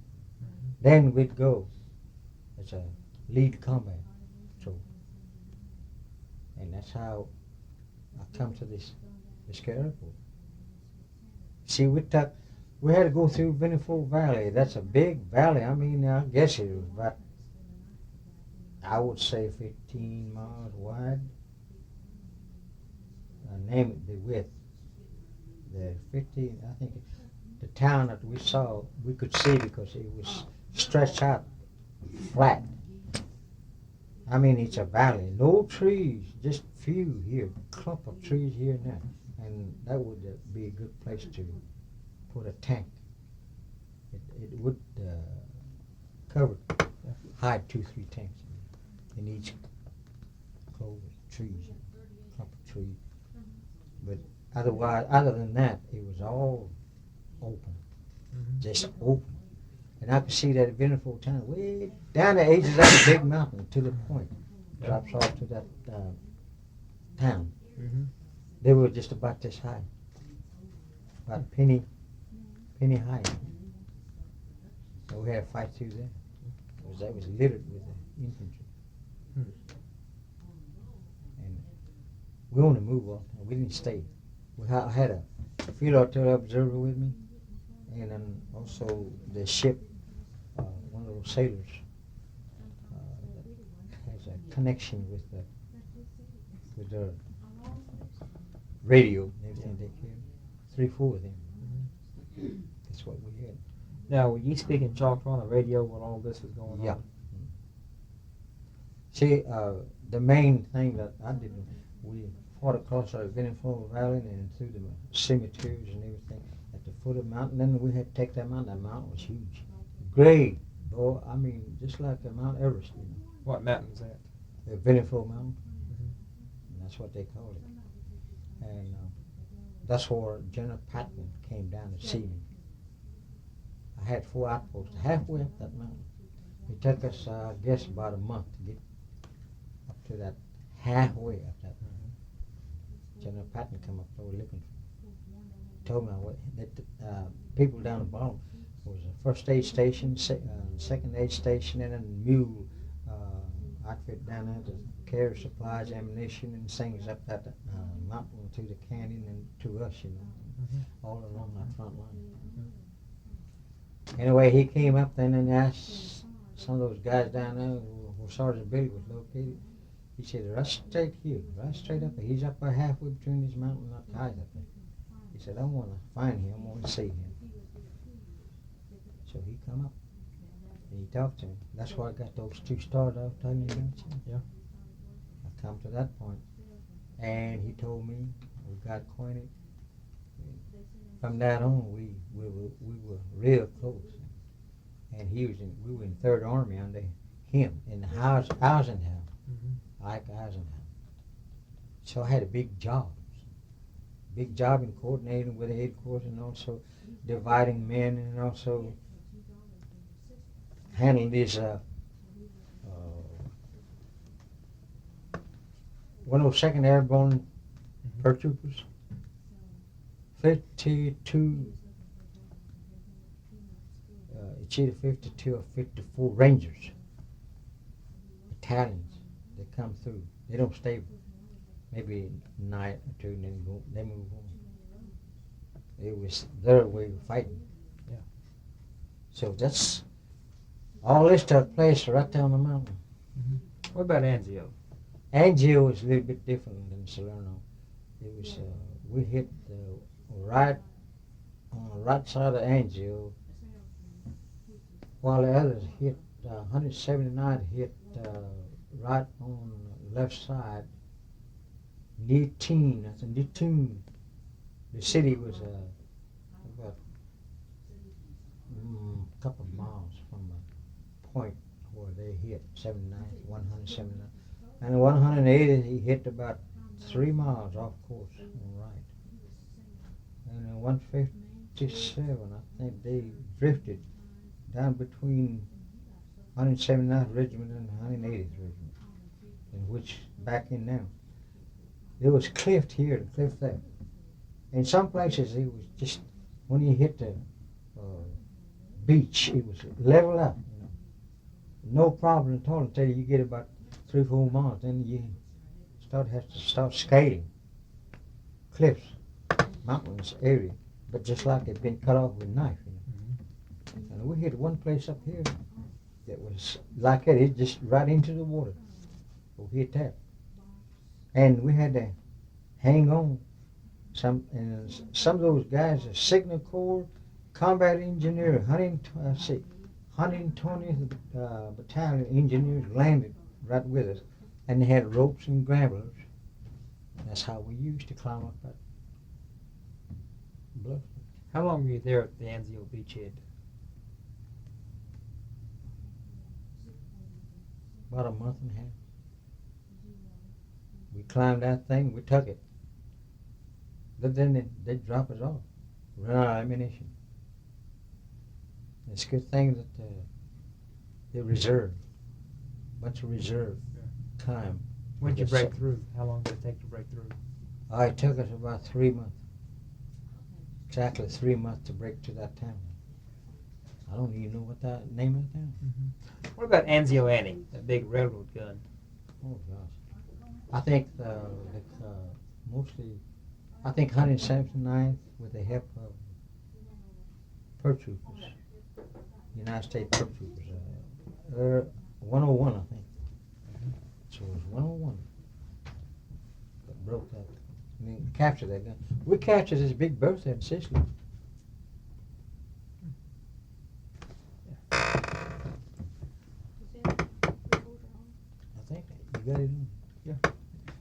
Well, so that's how the things are. I mean, the whole action process was just about the same. Only sometimes it's worse and sometimes it's less. It all depends where you're at and where you're going. Did you go through the Vosges Forest? No, I didn't get that. No. I was intending to take in the invasion boat to hit Normandy, you know. But I was shot twice. It was in wintertime too that time. Did you know Bill Mauldin? Yeah, I know Bill Mauldin. What was he like? I got his picture. You ever seen his picture? This right here's got all the medals I've got and more. Yeah. And what about, someone mentioned Willy and Joe. Bill Mauldin is a character. He is more or less paperman. In other words, he keeps record. He likes to do things like that. That's why in my company, he was in my company. He was in my squad and everything. And I trained him. He came in at Camp Barclay, Texas. Who did he use as his models for Willy and Joe? Well, sometimes on a maneuver, he gave me an example just about what he was. He was an artist. And instead of taking parts as an assignment that I assigned to him, he would be sitting in the tree drawing. You know, he'd be drawing me, drawing other guys. You know, the activities. And I mean, he could really put that on a paper in no time. Did he use you as one of the models for? Yeah. Which one? After, when we got in battle, after we got into Biscayne Airport, that's when the whole thing started out. That he gave me the name. After we came back from the war, he remembers things that I did. And I don't know whether he was watching me or where he was at, but still at the same time, he gave me the model. That in other words, it's evening. He taken the character named Willy and Joe. They were part Indian. Joe was part Indian, and Willie was full-blooded Indian. Full-blooded. Which one were you? Willie. Willie. Yeah. So he gave me that name way before reunion up here in Oklahoma City. And he told everybody, even he told General, Lieutenant Colonel, all them, that I'm Willie, and he publicized it, and he's got a book on it nowadays. And he gave me that Willie because he must saw something in me, you know. I still can't figure it out today, but you know how the GI suffered, like I told you, you know, a lot of changing socks. We didn't have no change of socks to maybe 2 weeks at a time, and the socks was glued to our flash and everything else. Well, he saw that. What socks we had with, we changed, you know.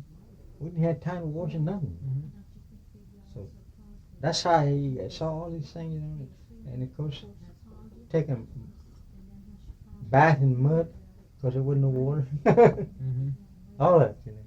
What is Bill Mauldin like? What kind of person is he? He's about 5'7". Actually 5'7", weigh around about 167. And he holds his weight and he holds his feature real good, even now, as old as he is. And we are about the same age right now. He may be a little bit younger than I am. But his character is excellent. He never seemed to worry. He has respect for a lot of people. I mean, he has a smile and a good personality. The way he looks ugly to me. Well, that's why I used to call him ugly, you know. But he gave me that Willie, and this is forever. As long as history, as long as the writer, and as long as it's photographing. Mm-hmm. He says, I'm Willie. And he tells everybody. Now he's got a magazine now. And, Where was he from? he's really from Texas. But he moved to Old Mexico. See, I got his address here. Santa Fe, New Mexico. Then from there, when he came back from war, he put up a studio. He's got his own studio and publishing and everything that he needs to continue to publicize this Willy and Joe. Up front, they call it up front. Mhm. It's the title of the magazine and books is up front. And he's got a studio in Albuquerque, New Mexico too. Albuquerque. Right now he's over Santa Fe, New Mexico. He's got 2 studios, and he's doing a heck of a lot of publicizing. Mhm. And he's seen a lot of action too. Yeah. Yeah, he came down when I captured that best girl almost single-handed. He came down that morning. Tell me about that incident. Who? I really don't like talking about, but this is true history. And I was just hoping somebody make that history now. I think General Doherty is responsible, Bill Mauldin is responsible, George Fisher is responsible, Hattie Hatter is responsible. And, there's quite a few. But anyway, I'll start from the time we tore up our town. I don't know that town. Now even to this day, I don't remember it, and I don't want to know it. But we tore up our thing, then we went on. Then we fought on Hill 1000. Then we took that, and we fought on Hill 2000. We took that, and we went on. So I just led my men, had 16 or 17 men that was left. No fresh, no nothing. Nothing to eat. We went on down, I guess, about 7 miles, 8 miles, maybe more, nighttime. And I saw this huge plateau, dark, in front of me. And I stopped the whole company, 17 men in the company. And I told I forget the guy's name now. I think it's Dickens. His last name is Dickens. I told him to take over the company because I said, I'm going to investigate. He said, where are you going, Sergeant? I said, well, you see that plateau over there? I said, there's bound to be something up there. I said, I got to go and look into it. So I taken 4 good men. I mean, a real fast fighting man. More than that. You don't quit. Julian Silver, he's a little Mexican. I bet he don't weigh no more than 135, 137 pounds, but he's good at 137 pound fighter. He knows how to use knife, and I trained those guys. He's fast. He's only about 5'1", 5'2", and the others are taller. I picked him, and Rifleman, Billy McMillan, Ontario. I got them, and I went on. I left the man on the road, and I said, now, about 5:30, you guys come on down around this road here. I don't know how far it is. I said, go alongside that river. There's a river right here below this plateau, and you follow that road. You go about halfway, and I said, halfway to that dark plateau. But at 5:30, you come through across that river and hit it. And I said, then I'm going to tell Buster Drew. He was a sergeant at that time. He was leading his half raggedy company, you know. He was on my right side up on a little hill down there. And I talked to him on walkie-talkie. He said, yeah, we sure will, Sergeant. You going up? I said, yeah. Let me take a look first.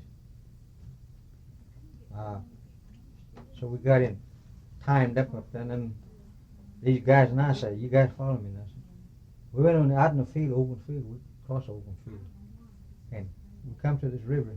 We had to go cut our way through bamboos, you know. Them things are big and huge, boy. You ought to see them things are about almost as big as that table right there. And high, thick, Yeah. you know. We had to cut them things, cut our way through. And I know with no Germans down below there. Might be, but kind of doubt it. Well, we cut our way through, then we come to that river, cold. I don't know the name of the river, but it was pretty wide, and we crossed it. I went first. We crossed it. And right, I guess about 50 yards, the only space that we had. And I noticed the river going kind of on around this plateau. I looked up at sucker, at night time, and everything seemed high, and it was high. I thought it could be no higher than doggone 75, 80 feet high. Shoot. Man, we scaled that thing, and at the side of that cliff was made just like an iron. You know how iron's been burnt, or glass, it's been burnt and it turned hard, when it get cool. That's where it was. We hung on to them things. Sometimes it slipped. We had to feel our way up there, and those guys followed me. And my leg was dangled when I finally come up on top of that pressure. And I was looking right underneath that grape bean. That grape bean was wide and long, run north and south. And I didn't see any outposts or nothing. Usually be outposts.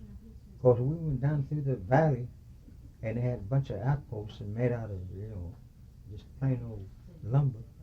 And I think that outpost was no bigger than 9 by 10. And they had all kind of radios and machines and motorcycles and all this. And see, I captured all that. Well, I know what outpost was like, because it's a German outpost. Well, I didn't know until we all got up on top. Finally, it took us about 3-4 hours, something like that. 3 hours at the most. So I said, "Hey guys," I said, "look at that grapes. Boy, they're ready to eat. Boy, we just clumped ourselves onto that grapes. These green grapes. Boy, we ate all we can. We were hungry. We're heading for water. We got that river water." I said, "Well, look, I think I'll crawl up this way." It was, and I crawled, I think it was 7, 8 rows. And boy, that was an outpost. That was looking right straight at me.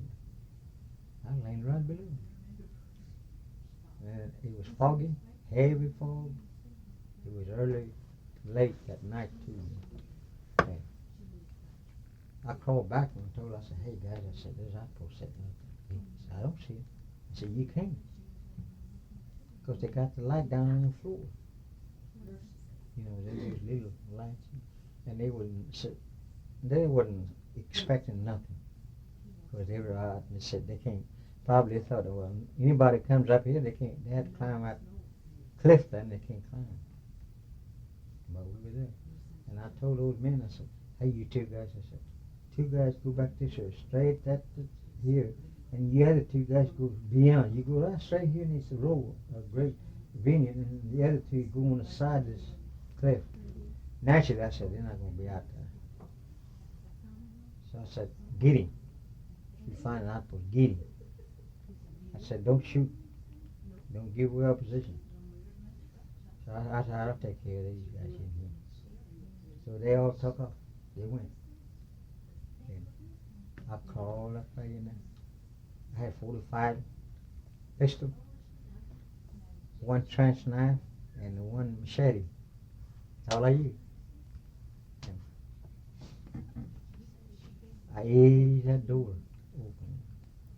It just closed it. It didn't have no doorknob, nothing. It just closed. And I opened it easy. There's 4 guys in there. I think they've been drinking vodka and other things. They were half, drunk. One guy was sitting up there listening on the radio. Everything was going on in German. I just eased up there.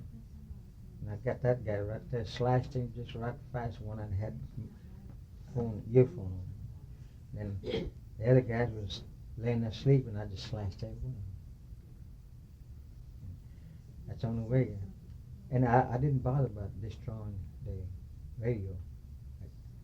They were playing music, German music. Berlin. I knew that because they've been pushing on us. Can't think of that woman's name he used to broadcast. Axis Andy? Yeah. I got used to that. Anyway, I got through and I just let the radio go. Walked outside. Then I went this way, went to the right. They used to have outposts over there. I think they done away with it. But anyway, I stopped there. Then I went back this way. After so long time, these guys come back. And I heard them going through, underneath those row of grapes. And, hey, I said, hey. they come on down. I said, how many did you get? He said, it's 2 and over there and 2 over there. I said, okay, you guys go straight up this way. I think it's down south over here. And that airport is wide, you know, big. It's one of those advanced airports. They had that. I went this way. Yeah. I counted 22 planes there. Fighter plane, Messerschmitt 105. I'm well acquainted with those planes. They're sitting facing south. 50 tanks. I believe it was 50. Tanks facing north, sitting over there. Just outside runway. I stood right there and counted. Fog lifts up, you know. Now and then, and you see a moon shine through there. You see them tanks. And okay. It's getting towards the morning. And I told those guys, I said, I think you can meet me down here, you know. Anyway, I take care of those guards. See, they didn't have much guards out there. Because they didn't expect anything. Until the shots were far down, they would get in them tanks and boy, rip the heck out of us. But then I take care of about three guards there. 2 guards on that fighter planes and then 2 guards on tanks. That's all I had. One of them was sitting on the tank and I got hold of him. Slashed him. He didn't know what hit him. That's how I took quite a few of them. Then I was sitting on the tank there. But on the farther out of tank there. And I saw this building. And that building was bigger than this. There was a winery. I think it was, because I see 2, 3 guys come out of there with a, picture like type at the edge of the runway there. And I knew good and well that was supposed to be a canteen or something. And I got down, sneaked around. There was 4 guys in there. I just walked in, pulled off my helmet, walked in. And by that time, then I counted, before I went to the winery, I counted 9 buildings back here, south. Towards the wooded area back there, 9 birds, double-deck birds. I went into that winery. And by that time, I seen a shale pit too down below there. Big shale pit. And I seen those cranes, heavy set cranes and heavy bulldozers and everything down in that pit. And this road comes out of that pit. Mm-hmm. So it was about 5:30 at that time when I went into that winery. By that time, the Amijo and Billy McMillan came up. And I was helping myself to that wine. I pulled off my helmet, the liner, I laid it down on the side, and I shot all the guys right there, because they weren't drunk. They just come in freshly. So it's 5:30. I let them out once, and it's 5:30, so I just filling full of holes. Then I run outside. After I got my wine, I run outside, and it's about 4 or 5 trees right here. And kind of give it a shade because the moon was back up, right back here. I remember that. And I saw 5 guys, 6 guys at the most, come from that direction. And right over there is a little bitty short fence made in a native stone. And the road comes in there. That's the only entrance that comes into the airport. That was the only entrance. And I could see that sand. That's the sand out there. Excuse me. On the west side door of that winery, and I saw silhouette. I don't know, maybe 6 or 7 coming this way. So I lay down on a gravel yard there, and when it got real close, I opened up with a 45, and I got every one of them. So I went back in and got the machine pistols, one, and a couple of potato mashers. Then I went back out again. By the time rifling them, they come in, and they were having sex after that one. And I went straight out there where those guys came from. I jumped over that wall. And like I said, that road, on each side of the road, I looked, and all of a sudden they had a fire built. They were roasting something, I think. I don't know what it was, on each side of the road there. And they had, let me see, four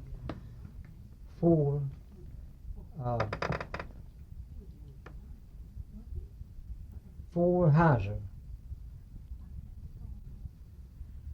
I think there was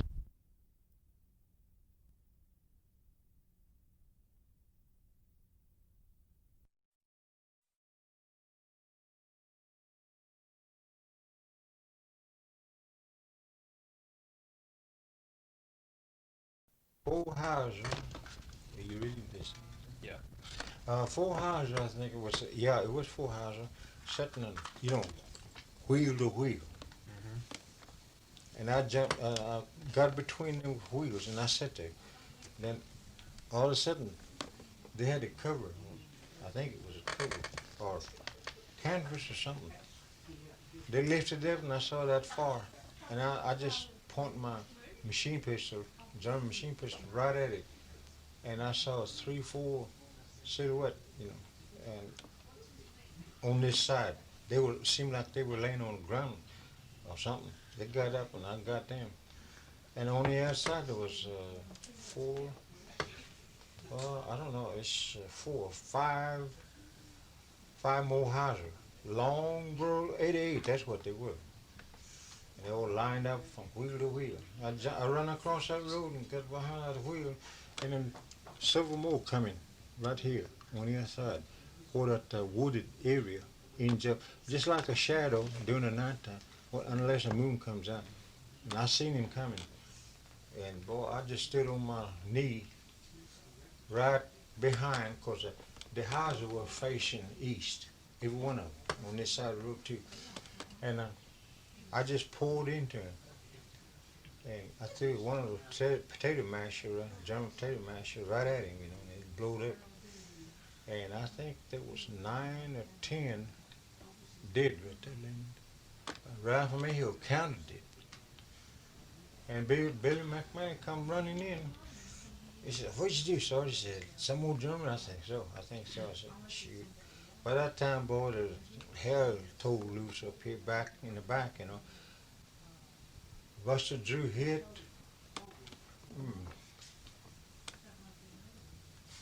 I can't think of the other stories. They hit. They come through that shale pit. And then I went around after I took care of these guys here. We went on down towards the bridge here, where that river comes around. Then it veers out that way, and then it turns this way, and you had to cross another bridge on this side of the hill. Because this road, after it leaves the airport, one goes this way over node, 2, 3 nodes, and this one turns out this way and crosses that river. And then it turns and it hits that road where I left, and it made that curve, and it goes right down to another town over there. That's where we went, and then we captured right here a bunch of ammunition, high explosive stuff, oil, gas, name it, and a few filters, parts, and there's 50-barrel cans, steel cans. It was all there piled up, but it was camouflage. You can't see it. And those guys coming through there, and we captured. I helped them capture them. Then I told Buster, I said, going down that shale. I think there's a bunch of them down in his office, about 3, 4 offices down in get him. So the boy, they went down in there, and boy, they captured them. Germans and Italians, workers, laborers, machine operators. Then, by that time, I think the other group, it's I Company, and F Company. They hit, and I Company went on through and captured the barracks. And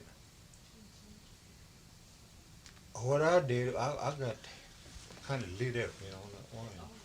And I came running across that opening where that road comes in, and it comes in next to the barracks, you know, on around the barracks, and 3 or 4 maintenance shop, big tin shop back there was camouflage, painted. It was painted.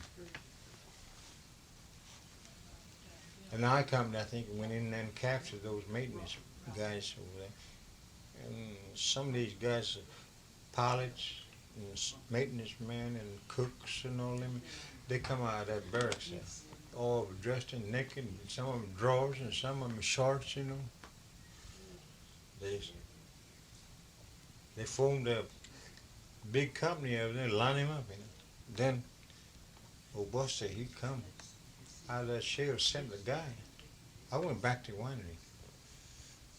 And just as soon as I taken a bunch that vino, which is wine, and I was sitting there stooping over him. The guy come running in. He said, Sergeant Billey? I said, yeah. He said, what you want to do with those prisoners? I said, how many you got there? He said, we got about 40, 45. I said, are the Germans? He said, some, I think some of the Germans, some of them's Italian, dressed Italian. I said, okay. So I went down there. Sergeant Drew met me halfway up that road. He said, what are you going to do with it? I said, tell you what. You know, General Patton told us not taking any prisoners, you know. He said, yeah, I remember that. I said, you go back down there and line your best bayonet man. Dress them Germans, separate the Germans and Italian. And dress him naked. Germans dress him naked. Italians let him go. It's okay. So he went down there and picked out the best men. Got him all them Germans standing out there naked, you know. Told him other Italian soldiers and French soldiers, not French, but they kind of like Arab nationality, you know, Syrian or something. They come up that road, you know. And I was standing there, looking down. By that time it's daylight, you know. Boy, they run that bayonet right through them Germans. And I gave the orders too. And they credited that to me. They said the Sergeant Billey killed 148. It's more than that, really. I gave orders for them to kill them. So that's why I say, well, Bill Mauldin, Fred Doherty, George Fisher, they were high-ranking officers. They come in by that time after we had captured the airport, and they gave me all that credit because I was first man up there. Actually, first man. Knock off them guards, and then they say that I saved the whole ally, you know. I saved a lot of American lives and soldiers. And that's where I got the second name, Willy. Willy and Joe. Mm-hmm. That's how I got that name, about being up there. And, Now, where was that exactly? Was that airport, Biscayne Airport. Yeah. Biscayne Airport. That's one of the greatest feat, I guess, greatest, what would you call it, the accomplishment. Yeah. Did you get an award for that? Yeah. What'd you get? I was supposed to get Medal of Honor, Congressional Medal of Honor. I'm waiting on it. See, they brought this out about 2-3 years ago. After they had received it. Yeah. After they had contacted and trail down my war history. I'm still waiting on it now. But otherwise, I've got, see, that one, I got that prisoner of war. I got that on Hill 1000, see. And I stayed prisoner for about 4 days and 3 nights, I think it was. Maybe more. Maybe anywhere between 32 and, How were you treated as a prisoner? I know what I know. They were just starting on me. You know, back in the state, I used to tell my men, never give up. Mm-hmm. Just give you names, rank, and serial number. And don't answer any. Even if they're going to kill you, just don't answer. That's how I said we never gave up. That was our motto. So I kept it. And I thought, when I trained my man back in the state, I should give a motto. We're the winner. We're victorious. We'll never give up. We don't know how to give up. So that's how I put it down, and I thought about that. After being captured, they fed me nothing. I was hungry. They fed me nothing but just a little old black bread, about that big, and then a bowl of, looked like a asparagus or cabbage or something. Just the water. I lived on that thing, I guess, but ever since I was captured. They put me in a tank when they captured me and took me down about 25, 30 miles back. But all the time I knew what was there. What did they do to you? They just hadn't started. I know they were going to torture me because, you know, anytime they capture Sergeant, Corporal, PFC, they always torture them and get the information because they know more than a regular enlisted man, you know. Enlisted man, they don't, if they capture, they shoot him. How'd they capture you? Well, old Sergeant Dickens up here at McCall said he can verify this, that I went too far ahead of my whole company. I mean, I was out there just about, I don't know, about far from here to Trader, I would guess. And ahead of my, we fought over Hill 1000, and I was too far out. Dickens said he was laying up on the top of that end, that point that goes up and then over. And he was laying right on top of that, and the rest of the company was fighting on this side, hand in hand, and on this side too. And I went on further. I went on down. It was kind of sloping down the hill. And I come to a place where the house used to be, and it's got 2 corners made out of native stone and a few plants around there. But the house was halfly torn up, blown up, and the canyon was running right here, and it comes thinner, thinner, thinner until it gets right behind me, and it just comes out and open.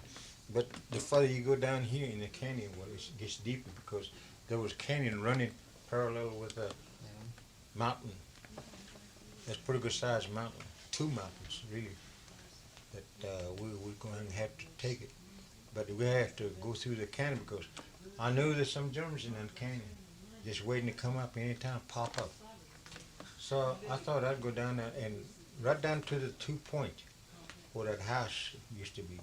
And that's where I went, and then when Dickens saw me, he said, hollered at me. He said, "Hey, Sergeant Billey," Sergeant Billey. He said, pull out, come back, pull out. Well, I don't know what he saw because he was higher up than I did, so I just pulled out. And machine gun fire, man, I mean, right alongside, on the other side of the canyon, they was set up. Yeah, I didn't get hit. Boy, I mean, the bullets come between my legs. Then I made it. I dropped about 4 times. They said, "Oh, Sergeant Billey, they got him." Heck no, they hadn't got me yet.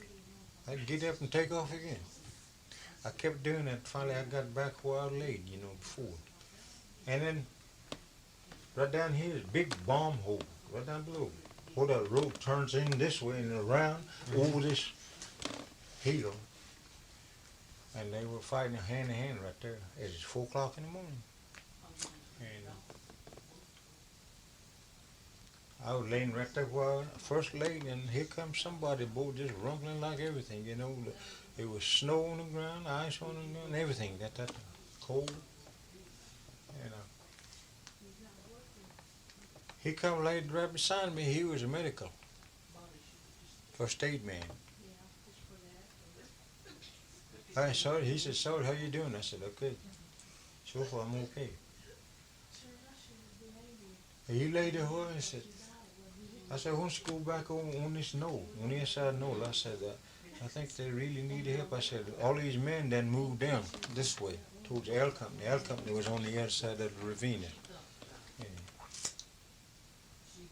So he started moving. All of a sudden, he started towards the front, and then he went front. I mean, he went down this same direction that I come from. Boy, them Germans opened up on him. And he fell once. I think he tripped. And I just left my gun laying there. I picked up, you know, when you get a hand-to-hand combat, you always find a rifle and slowly ready to go. And if you don't have a rifle, pick one up. It's laying right there. So I just happened to pick one up, and when I got back, anyway, this guy went forward.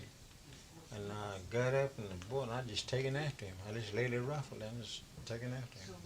He went mad. He went crazy. And I tackled him like a football. You know, Boy, I tackled him hard and brought him down and put the snow all over his head and his ears and his eyes and made him eat some of that snow. I just crammed it down. Boy, he struggled with me. A lot of time, man, boy, them bullets were just barely missing us. I dragged him into a little pit like in this, right around here. I think it used to be a bamboo cane that used to grow. This guy, whoever lived in that, they grew this stuff.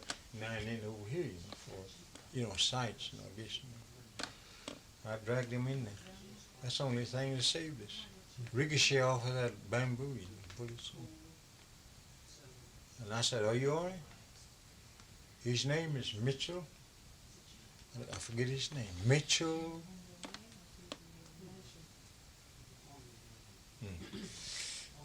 Is that where they took you prisoner? Later on. So I dragged him back. Told him to go down that bomb shell for stayed there. Then I went back and picked up my rifle. I went down that way again, went down in that ravine. This time I didn't go out that open. So it didn't get me this time. I went down that ravine there. Well, kept going. I don't know when to stop when I keep going.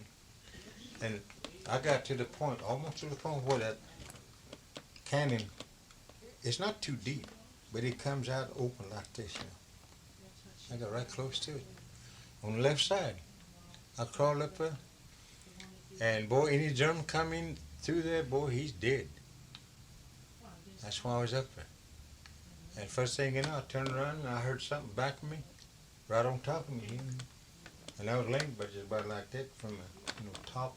There's no house back there. There's 3 Germans standing right there with a machine pistol. I just got up, dropped my rifle, pulled off my combat pack. Then my canteen belt on. Canteen with it. How'd they liberate you? I liberated myself. Oh, you escaped? Yeah. How'd you escape? I killed that son. Yeah. There was 2 guards on me. They took me in tank. They let me see it was satellite type, that mountain reach, right down through there, spring there. Went right through there. And on the other side there was tanks. They put me in one of those tanks and drove me out. And that's where I sit under that olive trees. And now and then I'd reach up and grab some of those olives and to kind of hold on my hungerness. And it went on like that I thought they were going to take me in right away, but they didn't. because the tankman that